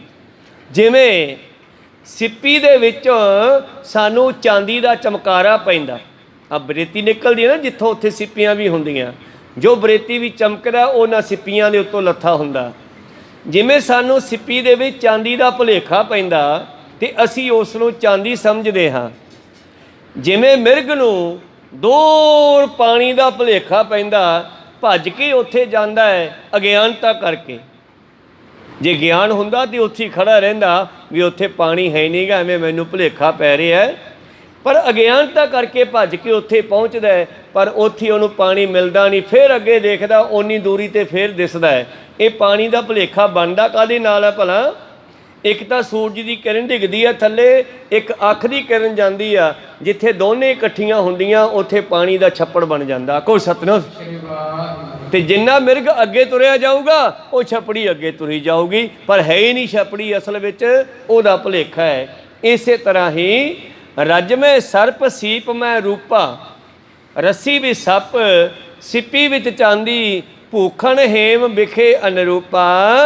ਜਿਵੇਂ ਗਹਿਣਿਆਂ ਦੇ ਵਿੱਚੋਂ ਅਸੀਂ ਸੋਨੇ ਨੂੰ ਦੇਖਦੇ ਹਾਂ, ਆਤਮ ਸਤ ਰੂਪ ਮਜ਼ਾਰਾ, ਦੇਹ ਦਾਇਕ ਪਰਪੰਚ ਪਸਾਰਾ। ਬਸ ਉਸੇ ਤਰ੍ਹਾਂ ਹੀ ਇਹ ਜਿਹੜਾ ਸਰੀਰ ਹੈ, ਇਹ ਪਰਪੰਚ ਹੈ, ਇਹ ਪਸਾਰਾ ਹੈ, ਇਹ ਝੂਠ ਹੈ। ਅਸਲ ਵਿੱਚ ਇਹਦੇ ਵਿੱਚ ਸੱਚੀ ਕੇਵਲ ਆਤਮਾ ਹੈ, ਬਾਕੀ ਸਭ ਝੂਠਾ ਹੈ, ਖਤਮ ਹੋਣ ਵਾਲਾ ਹੈ। ਇਸੇ ਤਰ੍ਹਾਂ ਹੀ ਉਦਾਹਰਨ ਦੇ ਕੇ ਪਹਿਲਾਂ ਪਾਤਸ਼ਾਹ ਜੀ ਨੇ ਫਿਰ ਕਿਹਾ ਕਿ ਇਹ ਸਰੀਰ ਦੇ ਵਿੱਚੋਂ ਕੇਵਲ ਤੇ ਕੇਵਲ ਆਤਮਾ ਨੂੰ ਦੇਖਣਾ ਕਰੋ, ਇਹ ਵਿਵੇਕ ਹੈ ਜੀ। ਏਮ ਤਤ ਮਿਥਿਆ ਕਰਨ ਵਿਚਾਰ, ਸਾਧਨ ਦੋਇਤ ਵਿਵੇਕ ਵਿਚਾਰ। ਤੋ ਦੂਸਰਾ ਸਾਧਨ ਹੈ ਸਿੱਖੋ ਤੁਹਾਡੇ ਲਈ ਵਿਵੇਕ ਦੀ ਵਿਚਾਰ ਕਰਨੀ। ਹੁਣ ਕਈ ਵਾਰੀ ਨਿਹੰਗ ਸਿੰਘਾਂ ਦੇ ਵਿੱਚ ਵੀ ਵਿਵੇਕ ਸ਼ਬਦ ਵਰਤਿਆ ਜਾਂਦਾ ਹੈ। ਵਿਵੇਕ ਦਾ ਲੰਗਰ ਬਣਿਆ ਹੈ, ਵਿਵੇਕ ਦੇ ਨਾਲ ਦੇਗ ਬਣਾਈ ਆ, ਉੱਥੇ ਵਿਵੇਕ ਦਾ ਅਰਥ ਹੈ ਪੂਰੀ ਸ਼ੁੱਧਤਾ ਨਾਲ ਬਣਾਈ ਆ। ਕੋਈ ਸਤਨਾਮ। ਪੂਰੀ ਸ਼ੁੱਧਤਾ ਦੇ ਨਾਲ ਅਸੀਂ ਸਭ ਕੁਝ ਤਿਆਰ ਕੀਤਾ, ਉੱਥੇ ਵਿਵੇਕ ਦਾ ਇਹ ਮਤਲਬ ਹੈ। ਇੱਥੇ ਵੀ ਵਿਵੇਕ ਦਾ ਇਹ ਮਤਲਬ ਹੈ ਕਿ ਝੂਠ ਨੂੰ ਪਾਸੇ ਕਰ ਦੇਣਾ, ਸੱਚ ਨੂੰ ਗ੍ਰਹਿਣ ਕਰ ਲੈਣਾ। ਮੇਰੇ ਪ੍ਰੀਤਮ ਜੀ ਕਹਿੰਦੇ ਦੂਜਾ ਸਾਧਨ ਹੈ ਸਿੱਖ ਦੇ ਵਾਸਤੇ ਵਿਵੇਕ। ਪਹਿਲਾ ਵਿਰਾਗ ਲੱਗਣਾ, ਵਿਰਾਗ ਲੱਗ ਗਿਆ ਪਰਮੇਸ਼ਰ ਨੂੰ ਮਿਲਣ ਦਾ। ਚਾਲੇ ਥੇ ਹਰ ਮਿਲਨ ਕੋ ਵੀਚੇ ਅਟਕਿਓ ਚੀਤ, ਗਾਂ ਜਾ ਕੇ ਕਿਸੇ ਪਖੰਡੀ ਦੇ ਢਹੇ ਚੜ ਗਿਆ। ਕੋਈ ਸਤਨਾਮ। ਵਿਰਾਗ ਤਾਂ ਠੀਕ ਲੱਗਿਆ ਸੀਗਾ, ਪਰ ਗਿਆਨ ਨਾ ਹੋਣ ਕਰਕੇ ਕਿਸੇ ਪਖੰਡੀ ਦੇ ਢਹੇ ਚੜ ਗਿਆ ਤੇ ਉੱਥੇ ਹੀ ਫਸ ਗਿਆ। ਉਹ ਵੀ ਫਸਿਆ ਸੀਗਾ ਤੇ ਆਪਣੇ ਮਗਰ ਲੱਗਿਆ ਨੂੰ ਵੀ ਫਸਾ ਲਿਆ। ਇਸ ਕਰਕੇ ਮਾਏ ਮੂੰਡੋ ਤੇ ਗੁਰੂ ਕੀ, ਜਾਂ ਤੇ ਭਰਮ ਨਾ ਜਾਏ, ਆਪ ਡੁੱਬੇ ਚਹੁ ਬੇਦ ਮੇ ਚੇਲੇ ਦੀਏ ਬਹਾਏ। ਮੇਰੇ ਪ੍ਰੀਤਮ ਜੀ ਕਹਿੰਦੇ ਵਿਰਾਗ, ਪਹਿਲਾਂ ਵਿਰਾਗ ਲੱਗੂਗਾ। ਹੁਣ ਵਿਰਾਗ ਦੀ ਮੈਂ ਗੱਲ ਸਮਝਾਵਾਂ। ਤੁਸੀਂ ਕਿਸੇ ਚੀਜ਼ ਨੂੰ ਖਰੀਦਣ ਵਾਸਤੇ ਵਿਰਾਗ ਪੈਦਾ ਹੋ ਗਿਆ, ਸਾਡੇ ਦਿਮਾਗ 'ਚ ਗੱਲ ਵਸ ਗਈ ਬਈ ਗਵਾਂਢੀ ਨੇ ਜਿਹੜੀ ਚੀਜ਼ ਲਿਆਂਦੀ ਆਪਾਂ ਵੀ ਲੈ ਕੇ ਆਉਣੀ ਆ। ਕੋਈ ਸਤਨਾਮ। ਹੁਣ ਗਵਾਂਢੀ ਨੇ ਵਧੀਆ ਲਿਆਂਦੀ ਹੋਵੇ, ਹੋ ਸਕਦਾ ਅਸੀਂ ਉਸ ਦੀ ਨਕਲ ਕਰਕੇ, ਉਸ ਦੀ ਰੀਸ ਕਰਕੇ ਲੈਣ ਜਾਂਦੇ ਹਾਂ, ਔਰ ਦਿਮਾਗ ਦੇ ਵਿੱਚ ਗੱਲ ਫਸ ਗਈ ਵੀ ਆਪਾਂ ਵੀ ਲਿਆਉਣੀ ਆ। ਪਰ ਹੋ ਸਕਦਾ ਆਪਣੇ ਕੋਲੇ ਗਿਆਨ ਨਾ ਹੋਵੇ, ਉਹ ਅਸਲੀ ਲਿਆਇਆ ਹੋਵੇ, ਆਪਾਂ ਨਕਲੀ ਚੱਕ ਲਿਆਈਏ। ਕੋਈ ਸਤ। ਤਾਂ ਵਿਵੇਕ ਗਿਆਨ ਹੋਣਾ ਬੜਾ ਜ਼ਰੂਰੀ ਹੈ। ਇਸ ਕਰਕੇ ਸਿੱਖ ਨੂੰ ਇਹ ਵੀ ਨਾਲ ਗੱਲ ਕਹੀ ਆ, ਅਕਲੀ ਸਾਹਿਬ ਸੇਵੀ ਹੈ, ਅਕਲੀ ਪਾਈ ਹੈ ਮਾਣ, ਅਕਲੀ ਪੜ੍ਹ ਕੇ ਬੁੱਝੀ ਹੈ, ਅਕਲੀ ਕੀਚੈ ਦਾਨ। ਸਿੱਖਾ ਅਕਲ ਤੋਂ ਵੀ ਕੰਮ ਲੈ। ਇਹ ਬੁੱਧੀ ਜਿਹੜੀ ਵਰਤੋਂ ਦਿੱਤੀ ਹੈ, ਇਸ ਦੀ ਵੀ ਵਰਤੋਂ ਕਰ, ਗੁਰੂ ਦੇ ਗਿਆਨ 'ਤੇ ਵੀ ਚੱਲ। ਇਸ ਤਰ੍ਹਾਂ ਮੇਰੇ ਪ੍ਰੀਤਮ ਜੀ ਕਹਿੰਦੇ ਹਨ ਦੂਸਰਾ ਸਾਧਨ ਹੈ ਤੇਰੇ ਵਾਸਤੇ ਵਿਵੇਕ। ਜਿਤ ਕਾ ਬਾਸਨਾ ਮਨ ਮਹਿ ਜੋਏ, ਤਿਆਗਨ ਤਿਨਹੁ ਨਾਮ ਸਮ ਹੋਏ। ਔਰ ਅੱਗੇ ਹੈ ਸਮ ਤੇ ਦਮ, ਦੋ ਚੀਜ਼ਾਂ। ਹੁਣ ਸਮ ਦੀ ਗੱਲ ਕਰਦੇ ਹਨ, ਕਹਿੰਦੇ ਜਿਹੜੀਆਂ ਮਨ ਵਿੱਚ ਵਾਸ਼ਨਾ ਹਨ ਉਹਨਾਂ ਨੂੰ ਕੱਢ ਕੇ ਸਮ ਬਰਾਬਰ ਰਹਿਣਾ, ਇਹਨੂੰ ਸਮ ਕਹਿੰਦੇ ਆ, ਬਰਾਬਰ ਰਹਿਣਾ। ਕਿਉਂਕਿ ਜਦ ਅੰਦਰ ਵਾਸ਼ਨਾ ਪੈਦਾ ਹੋਣਗੀਆਂ ਤਾਂ ਉਹ ਵਾਸ਼ਨਾ ਸਾਡੇ ਅੰਦਰ ਕਦੇ ਤੇਜ਼ੀ ਪੈਦਾ ਕਰਨਗੀਆਂ, ਜੇ ਵਾਸ਼ਨਾ ਨਾ ਪੂਰੀ ਹੋਈ ਕ੍ਰੋਧ ਪੈਦਾ ਕਰਨਗੀਆਂ, ਜੇ ਉਹ ਵਾਸ਼ਨਾ ਗਲਤ ਹੋਈ ਤੇ ਸਾਨੂੰ ਖਰਾਬ ਕਰ ਦੇਣਗੀਆਂ। ਇਸ ਕਰਕੇ ਇਹਨਾਂ ਆਉਣ ਵਾਲੀਆਂ ਵਾਸ਼ਨਾ ਨੂੰ ਪਾਸੇ ਧਰ ਕੇ ਹਮੇਸ਼ਾ ਇੱਕ ਰਸ ਰਹਿਣਾ, ਤੇਲ ਦੀ ਧਾਰ ਵਾਂਗੂ। ਇਹਨੂੰ ਸਮ ਕਹਿੰਦੇ ਹਨ। ਵਿਸਿਆਨ ਸਭ ਤੇ ਰੁਕੈ ਰਖੀਕਾ, ਇਹਾ ਦਮ ਨਾਮ ਕਹਿ ਮਤ ਨੀਕਾ। ਵਿਸ਼ੇ ਵਿਕਾਰਾਂ ਤੋਂ ਇੰਦਰੀਆਂ ਕੰਟਰੋਲ 'ਚ ਆ ਜਾਣ, ਹੁਣ ਇੰਦਰੀਆਂ ਵਿਚਾਰੀਆਂ ਦਾ ਕੀ ਹੈ? ਤਰਖਾਣ ਦੀ ਦੁਕਾਨ ਤੇ ਸੰਦ ਪਏ ਆ, ਥੋੜੇ ਪਏ ਆ, ਸੰਨੀ ਪਈ ਆ, ਹੋਰ ਸ਼ੈਣੀਆਂ ਪਈਆਂ। ਉਹ ਕੁਛ ਨਹੀਂ ਕਹਿੰਦੇ ਵੀ ਸਾਨੂੰ ਵਰਤੋ, ਤਰਖਾਣ ਦੀ ਮਰਜ਼ੀ ਹੈ, ਜਿਹੜਾ ਮਰਜ਼ੀ ਚੱਕ ਕੇ ਵਰਤ ਲਵੇ। ਇਸੇ ਤਰ੍ਹਾਂ ਇੰਦਰੀਆਂ ਜਿਹੜੀਆਂ ਇਹ ਇੱਕ ਤਰ੍ਹਾਂ ਦੇ ਹਥਿਆਰ ਹਨ, ਵਰਤਣ ਦਾ ਮਨ ਹੈ ਇਹਨਾਂ ਨੂੰ। ਕੋਈ ਸਤਨਾਮ। ਕੰਨ ਤਾਂ ਨਹੀਂ ਉੱਠ ਕੇ ਸੁਣਨ ਜਾਂਦਾ ਨਾ, ਮਨ ਦੇ ਵਿੱਚ ਫੁਰਨਾ ਬਣਦਾ ਹੈ ਤੇ ਮੈਨੂੰ ਕਹਿੰਦਾ ਚੱਲ ਚੱਲੀਏ ਤੇ ਮੈਂ ਤੁਰ ਪਿਆ। ਕੋਈ ਸਤਨਾਮ। ਗਿਆ ਤਾਂ ਮਨ। ਚੋਰ ਦੇ ਮਨ ਨੇ ਚੋਰੀ ਕਰਨ ਦੀ ਸਲਾਹ ਕੀਤੀ, ਚੱਲੀਏ। 12 ਵੱਜ ਗਏ, ਰਾਤ ਪੈ ਗਈ, ਲੋਕ ਸੌਂ ਗਏ, ਠੰਡੀ ਹਵਾ ਚੱਲਦੀ ਹੈ, ਚੱਲੀਏ ਚੱਲ। ਲੈ ਗਿਆ, ਸਰੀਰ ਤੁਰ ਪਿਆ, ਚੋਰੀ ਕਰ ਲਈ, ਪਾੜ ਲਾ ਲਿਆ, ਰੌਲਾ ਪੈ ਗਿਆ, ਖੜਕਾ ਹੋ ਗਿਆ, ਘਰ ਦੇ ਉੱਠ ਖੜੇ, ਫੜਿਆ ਗਿਆ ਤੇ ਡਾਂਗਾਂ ਕਿਹਦੇ ਪਈਆਂ? ਸਰੀਰ ਦੇ। ਖੋ ਸਤਨਾਮ। ਉਹ ਮਨ ਪਾਸੇ ਹੋ ਗਿਆ, ਡਾਂਗਾਂ ਇਹਦੇ ਪੈ ਗਏ ਜਿਹੜਾ ਉਹਨੂੰ ਲੈ ਕੇ ਗਿਆ। ਗਲਤੀ ਇਹਦੀ ਪਹਿਲਾਂ। ਸੱਜੀਆਂ ਖੱਬੀਆਂ ਬਾਹਾਂ ਰੱਬ ਪਹਿਲਾਂ ਭੰਨਦਾ, ਅਸਲੀ ਨੂੰ ਫੇਰ ਫੜਦਾ। ਕਹੋ ਸਤਨਾਮ। ਤੋ ਇਸੇ ਕਰਕੇ ਹੀ ਇਹਨਾਂ ਇੰਦਰੀਆਂ ਦਾ ਕੋਈ ਕਸੂਰ ਨਹੀਂ ਵਿਚਾਰੀਆਂ ਦਾ। ਹਾਂ, ਇਹਨਾਂ ਦੇ ਵਿੱਚੋਂ ਮਨ ਨੂੰ ਪਿੱਛੇ ਕੱਢੋ। ਜਦੋਂ ਇਹ ਇੰਦਰੀਆਂ ਵਸ ਵਿੱਚ ਹੋ ਗਈਆਂ, ਵਿਸ਼ਨ ਸਭ ਤੇ ਚੁੱਕੈ ਰਖੀਕ, ਇਹ ਦਮ ਨਾਮ ਕਹੈ ਮਤ ਨੀਕ। ਇਹਨੂੰ ਕਹਿੰਦੀ ਹੈ ਦਮ। ਕਹਿਣ ਲੱਗੇ ਇਹ ਦਮ ਹੈ ਜਦੋਂ ਸਾਡੀਆਂ ਇੰਦਰੀਆਂ, ਵੈਸੇ ਜਿਸ ਤਰ੍ਹਾਂ ਮਨ ਦੀ ਗੱਲ ਆਪਾਂ ਕਬੀਰ ਸਾਹਿਬ ਦੀ ਪਹਿਲਾਂ ਜਾਣ ਹੀ ਲਈ ਆ, ਇਸ ਕਰਕੇ ਜਿੰਨਾ ਚਿਰ ਸਾਡਾ ਮਨ ਵਸ ਨਹੀਂ ਆਉਂਦਾ, ਇਹ ਕੰਟਰੋਲ ਨਹੀਂ ਹੁੰਦਾ, ਉਹਨਾਂ ਚਿਰ ਇਹ ਇੰਦਰੀਆਂ ਦੇ ਰਾਹੀਂ ਗਲਤੀਆਂ ਕਰਦਾ ਰਹਿੰਦਾ। ਕਦੇ ਜੀਭ ਦੇ ਸਵਾਦ ਭਾਲਦਾ ਹੈ, ਕਦੇ ਕੰਨ ਦੇ ਸਵਾਦ ਭਾਲਦਾ ਹੈ, ਕਦੇ ਅੱਖਾਂ ਦੇ ਸਵਾਦ ਭਾਲਦਾ ਹੈ। ਭੋਗਣ ਵਾਲਾ ਕੋਈ ਹੋਰ ਹੈ ਤੇ ਪੈਂਦੀਆਂ ਕਿਸੇ ਹੋਰ ਦੇ ਆ। ਤਾਂ ਮੇਰੇ ਪ੍ਰੀਤਮ ਜੀ ਕਹਿੰਦੇ ਇਹ ਦਮ ਨਾਮ ਕਹੈ ਮਤ ਨੀਕ। ਇਸ ਕਰਕੇ ਜਦੋਂ ਇਹਨਾਂ ਇੰਦਰੀਆਂ ਦੇ ਵਿੱਚੋਂ ਇਹ ਮਾੜੀ ਸੋਚ ਪੈਦਾ ਹੋਣੇ ਬੰਦ ਹੋ ਗਈ ਜੀ। ਪ੍ਰਾਪਤ ਭਏ ਆਨ ਕਰ ਵਿਸੈ, ਫੁਰਹਿ ਨਾ ਤ੍ਰਿਸ਼ਨਾ ਮਨ ਮਹਿ ਜਿਸੈ। ਇਸ ਕਰਕੇ ਵਿਸ਼ੇ ਆ ਕੇ ਪ੍ਰਾਪਤ ਹੋਏ ਹਨ ਜਿਨ੍ਹਾਂ ਨੇ ਮਨ ਵਿੱਚ ਕਦੇ ਵੀ ਤ੍ਰਿਸ਼ਨਾ ਫੁਰਦੀ ਨਹੀਂ। ਜਦੋਂ ਇਹ ਵਿਸ਼ਾ ਪੈਦਾ ਹੋ ਗਿਆ, ਇੰਦਰੀਆਂ ਜਿਹੜੀਆਂ ਹਨ ਉਹ ਵੀ ਆਪਣੇ ਰਸਾਂ ਵੱਲੋਂ ਮੁੜ ਗਈਆਂ। ਬਾਬਾ ਫਰੀਦ ਜੀ ਕਹਿੰਦੇ ਟਾਕਮ ਕੁੰਜੜੀਆਂ ਮਨੋ ਮਚਿੰਦੜੀਆਂ, ਜਿਨ੍ਹਾਂ ਵਿੱਚੋਂ ਮਨ ਮੱਚਦਾ ਭੱਜਦਾ, ਮਤਲਬ ਛਾਲਾਂ ਮਾਰਦਾ, ਇਹਨਾਂ ਨੂੰ ਟਾਕੀਆਂ ਨੂੰ ਬੰਦ ਕਰ। ਤੇ ਕਿਸੇ ਨੇ ਕਿਹਾ ਵੀ ਕਹਿੰਦੇ ਇੱਦਾਂ ਬੰਦ ਕਰੋ ਇਹਨਾਂ ਨੂੰ, ਇੰਝ ਕਰਕੇ ਸਾਰੀਆਂ ਬੰਦ ਕਰ ਦਿਓ ਨੱਪ ਕੇ। ਇਹ ਨੱਪ ਕੇ ਬੰਦ ਨਹੀਂ ਹੁੰਦੀਆਂ। ਨੱਪ ਕੇ ਤਾਂ ਤੁਹਾਡਾ ਕੁੱਕਰ ਨਹੀਂ ਬੰਦ ਹੁੰਦਾ, ਉਹਦੇ ਵੀ ਸੀਟੀ ਲਾਉਣੀ ਪੈਂਦੀ ਆ, ਨਹੀਂ ਤਾਂ ਫਟ ਜਾਊਗਾ। ਕੋਈ ਸਤਨਾਮ। ਕੁੱਕਰ ਦੇ ਵੀ ਸੀਟੀ ਲਾਉਣੀ ਪੈਂਦੀ ਵੀ ਜ਼ਿਆਦਾ ਗੈਸ ਬਣ ਗਈ ਤਾਂ ਨਿਕਲ ਜਾਵੇ। ਇਸੇ ਤਰ੍ਹਾਂ ਇਹ ਨੱਪੀਆਂ ਨਹੀਂ ਜਾ ਸਕਦੀਆਂ, ਇਹਨਾਂ ਨੂੰ ਗਿਆਨ ਦੇ ਨਾਲ ਹੀ ਕੰਟਰੋਲ ਕੀਤਾ ਜਾ ਸਕਦਾ। ਮੇਰੇ ਪ੍ਰੀਤਮ ਜੀ ਕਹਿੰਦੇ ਜਦੋਂ ਇਹ ਇੰਦਰੀਆਂ ਗਿਆਨ ਦੇ ਨਾਲ ਕੰਟਰੋਲ ਵਿੱਚ ਆ ਜਾਣ, ਵਾਸ਼ਨਾ ਦੇ ਕਾਰਨ ਇਹਨਾਂ ਦੇ ਅੰਦਰ ਫੁਰਨਾ ਨਾ ਬਣੇ, ਇਹ ਆਪ ਹੀ ਉਹਨਾਂ ਤੋਂ ਪਿੱਛੇ ਹਟ ਜਾਵੇ ਜੀ। ਅੰਗੀਕਾਰ ਨ ਕਰਵੇ ਭਾਵੈ, ਨਾਮ ਉਪਰਤਾ ਇਸ ਹੀ ਕੋ ਗਾਵੈ। ਤੋਂ ਉਪਰਾਂਤ ਹੋਣਾ, ਇਹਨੂੰ ਕਹਿੰਦੇ ਆ ਉਪਰਾਂਤ ਹੋਣਾ, ਦੁਨੀਆ ਤੋਂ ਉਪਰਾਂਤ ਹੋਣਾ ਭਾਵ ਜਦੋਂ ਫੁਰਨੇ ਖਤਮ ਹੋ ਗਏ, ਇੰਦਰੀਆਂ ਦੀ ਇੱਛਾ ਖਤਮ ਹੋ ਗਈ, ਜਦੋਂ ਇਹ ਸੰਸਾਰ ਦੇ ਸਵਾਦਾਂ ਨੂੰ ਅੰਗੀਕਾਰ ਕਰਨਾ ਬੰਦ ਕਰ ਦਿੱਤਾ, ਇਸ ਨੇ ਕੇਵਲ ਪਰਮੇਸ਼ਰ ਵੱਲ ਚੱਲ ਪਿਆ, ਤਾਂ ਦੁਨੀਆ ਵੱਲੋਂ ਇਹ ਉਪਰਾਂਤ ਹੋ ਗਿਆ। ਸੀਤਾ ਉਸਨ ਆਦਿਕਾ ਦੁਖ ਸਾਰੇ, ਸਹ ਤਥਿਕਿਆ ਨਾਮ ਉਚਾਰੇ। ਔਰ ਫਿਰ ਸਰੀਰ ਤੇ ਸੁੱਖ ਆਵੇ, ਦੁੱਖ ਆਵੇ, ਗਰਮੀ ਆਵੇ, ਸਰਦੀ ਜਾਵੇ, ਪੋਹ ਹੋਵੇ, ਹਾੜ ਹੋਵੇ, ਇਹ ਨਾਮ ਦਾ ਜਿਹੜਾ ਹੈ ਖਹਿੜਾ ਨਾ ਛੱਡੇ, ਹਰ ਵੇਲੇ ਨਾਮ ਜਪੇ ਜੀ।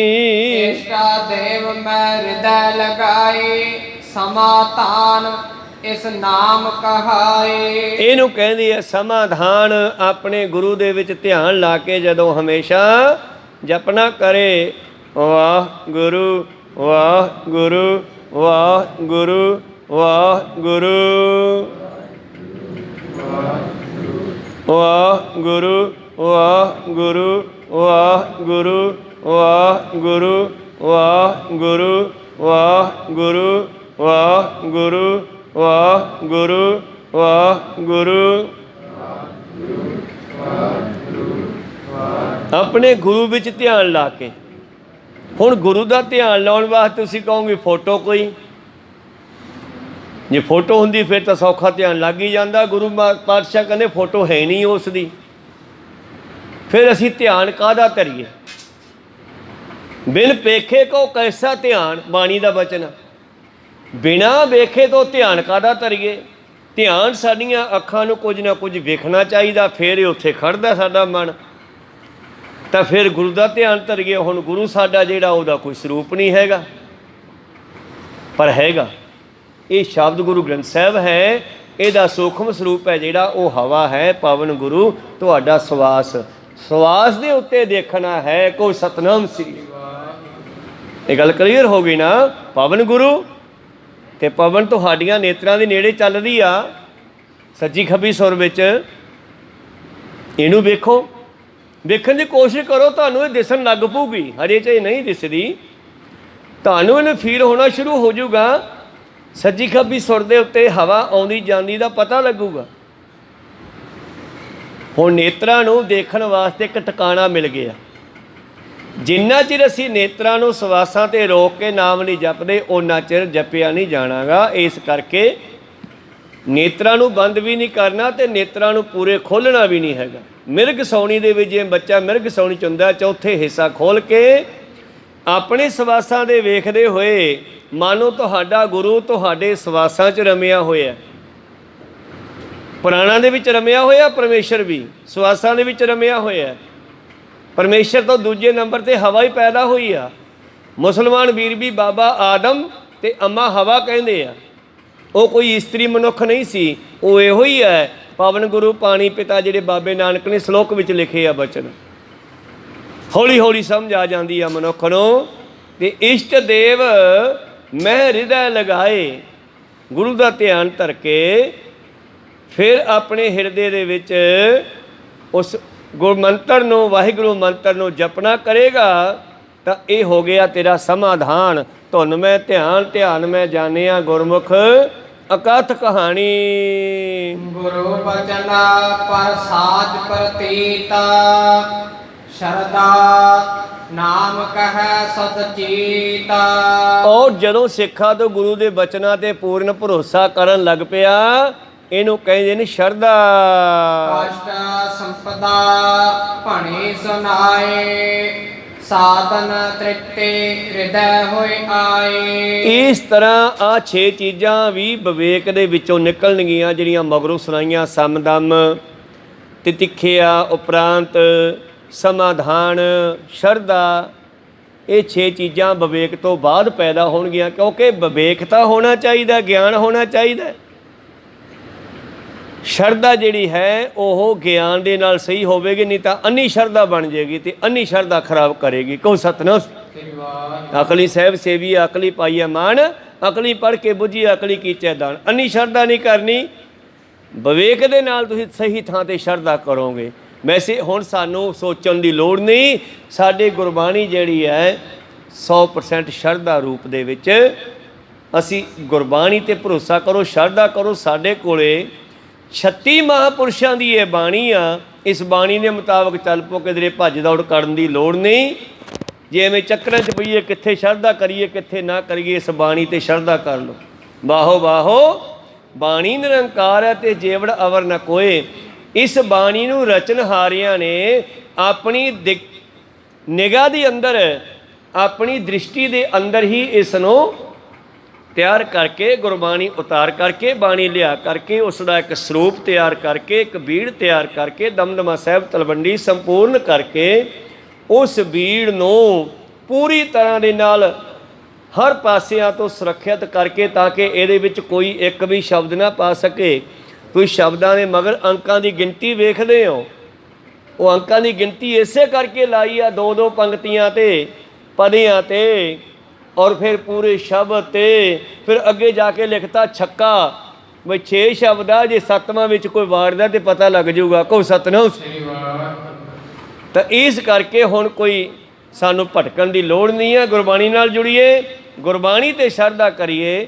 ਇਹ ਗੁਰਬਾਣੀ ਸਾਡਾ ਮਾਰਗ ਦਰਸ਼ਨ ਕਰਦੀ ਹੈ ਇਹ ਤਿੰਨ ਸਾਧਨ ਹੋ ਗਏ ਜੀ। ਸੁਦਤਾ ਤਿਰਖਤਾ ਕੋ ਅਨ ਲੋ ਪਾਨੀ ਇਨ ਬਿਨ ਨਹਿ ਪਾਵੈ ਕੁਛ ਪ੍ਰਾਨੀ। ਤਾਂ ਕਹਿਣ ਲੱਗੇ ਜਿਵੇਂ ਭੁੱਖੇ ਨੂੰ ਪ੍ਰਸ਼ਾਦਾ, ਪਿਆਸੇ ਨੂੰ ਪਾਣੀ ਦੀ ਲੋੜ ਹੈ, ਅੰਨ ਪਾਣੀ ਜਿੰਨਾ ਕੁ ਚਿਰ ਸਰੀਰ ਦੀ ਲੋੜ ਹੈ, ਇੱਛਾ ਹੈ, ਬਸ ਇਹੋ ਹੀ ਛਕਣਾ ਹੈ, ਇਸ ਤੋਂ ਬਗੈਰ ਹੋਰ ਕਿਸੇ ਪਾਸੇ ਨਾ ਜਾਵੇ ਜੀ। ਤਥਾ ਆਤਮਾ ਪ੍ਰਾਪਤ ਕੰਖਾ ਨਾਮ ਮੁਮੁਖਤਾ ਏਸ ਕੋ ਪਾਖਾ। ਜਿਵੇਂ ਭੁੱਖਾ ਪਾਣੀ ਦੀ ਪ੍ਰਸ਼ਾਦੇ ਦੀ ਇੱਛਾ ਰੱਖਦਾ, ਪਿਆਸਾ ਪਾਣੀ ਦੀ ਇੱਛਾ ਰੱਖਦਾ, ਇਸੇ ਤਰ੍ਹਾਂ ਕਾਂਖੀ ਏਕੈ ਦਰਸ ਤਿਹਾਰੋ ਨਾਨਕ ਉਨ ਸੰਗ ਮੋਹਿ ਉਦਾਰੋ। ਕਾਂਖਾ ਕੀ ਆ? ਇੱਛਾ। ਬਸ ਮੈਨੂੰ ਇੱਕੋ ਹੀ ਇੱਛਾ ਹੈ ਕਿ ਤੇਰੇ ਪਿਆਰਿਆਂ ਦੇ ਦਰਸ਼ਨਾਂ ਦੀ ਜਿਹੜੀ ਹੈ ਪ੍ਰਾਪਤੀ ਹੋਵੇ ਤੇ ਉਹਨਾਂ ਦੇ ਨਾਲ ਮੈਨੂੰ ਵੀ ਤਾਰ ਦਿਓ। ਇਹਨੂੰ ਕਹਿੰਦੇ ਹਨ ਮੁਮੁਖਤਾ। ਜਾਵਾ ਇਹ ਚਾਰੋ ਸਾਧਨ ਪਾਏ ਸਤਿਗੁਰ ਸਰਨ ਰਹਿ ਅਦਕਾਏ। ਜਦੋਂ ਇਹ ਸਿੱਖੋ ਚਾਰ ਸਾਧਨ ਕਰ ਲਏ ਤੇ ਤੁਸੀਂ ਹਮੇਸ਼ਾ ਗੁਰੂ ਦੀ ਸ਼ਰਨ ਵਿੱਚ ਰਹਿਣ ਲੱਗ ਜਾਓਗੇ। ਇੱਥੇ ਬੈਠੇ ਵੀ, ਘਰੇ ਬੈਠੇ ਵੀ, ਗਲੀ 'ਚੋਂ ਜਾਂਦੇ ਵੀ, ਤੁਰੇ ਫਿਰਦੇ ਵੀ, ਗੁਰੂ ਦੀ ਸ਼ਰਨ ਵਿੱਚ ਕੀ ਤੁਹਾਡਾ ਮਨ ਜਿਹੜਾ ਹੈ ਹਮੇਸ਼ਾ ਗੁਰੂ ਦੇ ਨਾਲ ਰਹੇਗਾ। ਬ੍ਰਹਮਾ ਨਿਸ਼ਟੇ ਤੇ ਬ੍ਰਹਮ ਸਰੋਤਰੇ ਗੁਰੂ ਸਰੋਤਰੇ ਬ੍ਰਹਮ ਨਿਸ਼ਟੇ ਗੁਰ ਪੂਰਾ ਤਿਸਾ ਤੇ ਲਹਿ ਪਰਮ ਪਦ ਸੂਰਾ। ਇਹ ਸ਼ਬਦ ਦੀ ਵਿਚਾਰ ਆਪਾਂ ਕੱਲ ਨੂੰ ਸਰਵਣ ਕਰਾਂਗੇ। ਬੜਾ ਡੂੰਘਾ ਸ਼ਬਦ ਹੈ, ਬ੍ਰਹਮ ਨੇਸ਼ਟੀ, ਬ੍ਰਹਮ ਨੋਸ਼ਟੀ ਆਦਿ। ਇਸ ਦੇ ਬਾਰੇ ਆਪਾਂ ਖੁੱਲ੍ਹ ਕੇ ਵਿਚਾਰ ਕਰਾਂ ਕਿਉਂਕਿ ਸ਼ਬਦ ਥੋੜ੍ਹੇ ਔਖੇ ਵੀ ਹੈ ਤੇ ਸਾਡੇ ਜੇ ਸਿੱਖੀ ਸਹੀ ਢੰਗ ਦੇ ਨਾਲ ਸਿੱਖੀ ਵਿੱਚ ਜਿਉਣਾ ਹੈ ਤੇ ਜ਼ਰੂਰੀ ਵੀ ਹੈ ਸਾਡੇ ਵਾਸਤੇ। ਬ੍ਰਹਮ ਨੇਸ਼ਟੀ, ਬ੍ਰਹਮ ਸਰੋਤਰੀ ਕੌਣ ਹੁੰਦਾ ਹੈ? ਇਹ ਗੁਰੂ ਸਾਹਿਬ ਕਿਰਪਾ ਕਰਨਗੇ। ਇੱਥੇ ਰੋਕਣ ਦੀ ਆਗਿਆ ਬਖਸ਼ੋ, ਸਮਾਂ ਅੱਗੇ ਜਾ ਰਿਹਾ ਹੈ। ਬੋਲਦਿਆਂ ਅਨੇਕਾਂ ਅੱਖਰ ਬਾਅਦ ਘਾਟ ਹੋ ਜਾਂਦੇ। ਸਿੱਖ ਸੰਗਤਾਂ ਤੇ ਸਤਿਗੁਰੂ ਬਖਸ਼ਣ ਯੋਗ ਹੈ, ਬਖਸ਼ ਲੈਣਾ ਜੀ। ਸਮਾਪਤੀ ਕਰੀਏ। हे अच्युत हे पार ब्रह्म अविनाशी हे पूरन हे सर्व मैं पंजन गुणदास हे संगी हे निरंकार हे निर्गुण सब टेका हे गोविंद हे गुण निदान सदा भवेका हे अपरंपर हरे हरे हे संत कै सदा संग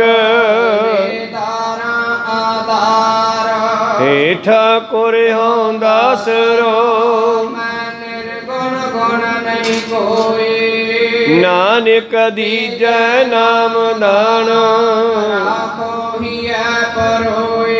आए प्रभ शरणागति कृपा निध दयाला एक अखर हर मन बसत नानक होत निहाला एक ओंकारा सतगुरु तह प्रसाद सच होए वाहिगुरु जी की फतेह बिघ्न विनाशन सोए वाहिगुरु जी की फतेह विघ्न विनाशन सोए वाहिगुरु जी का खालसा वाहिगुरु जी की फतेह।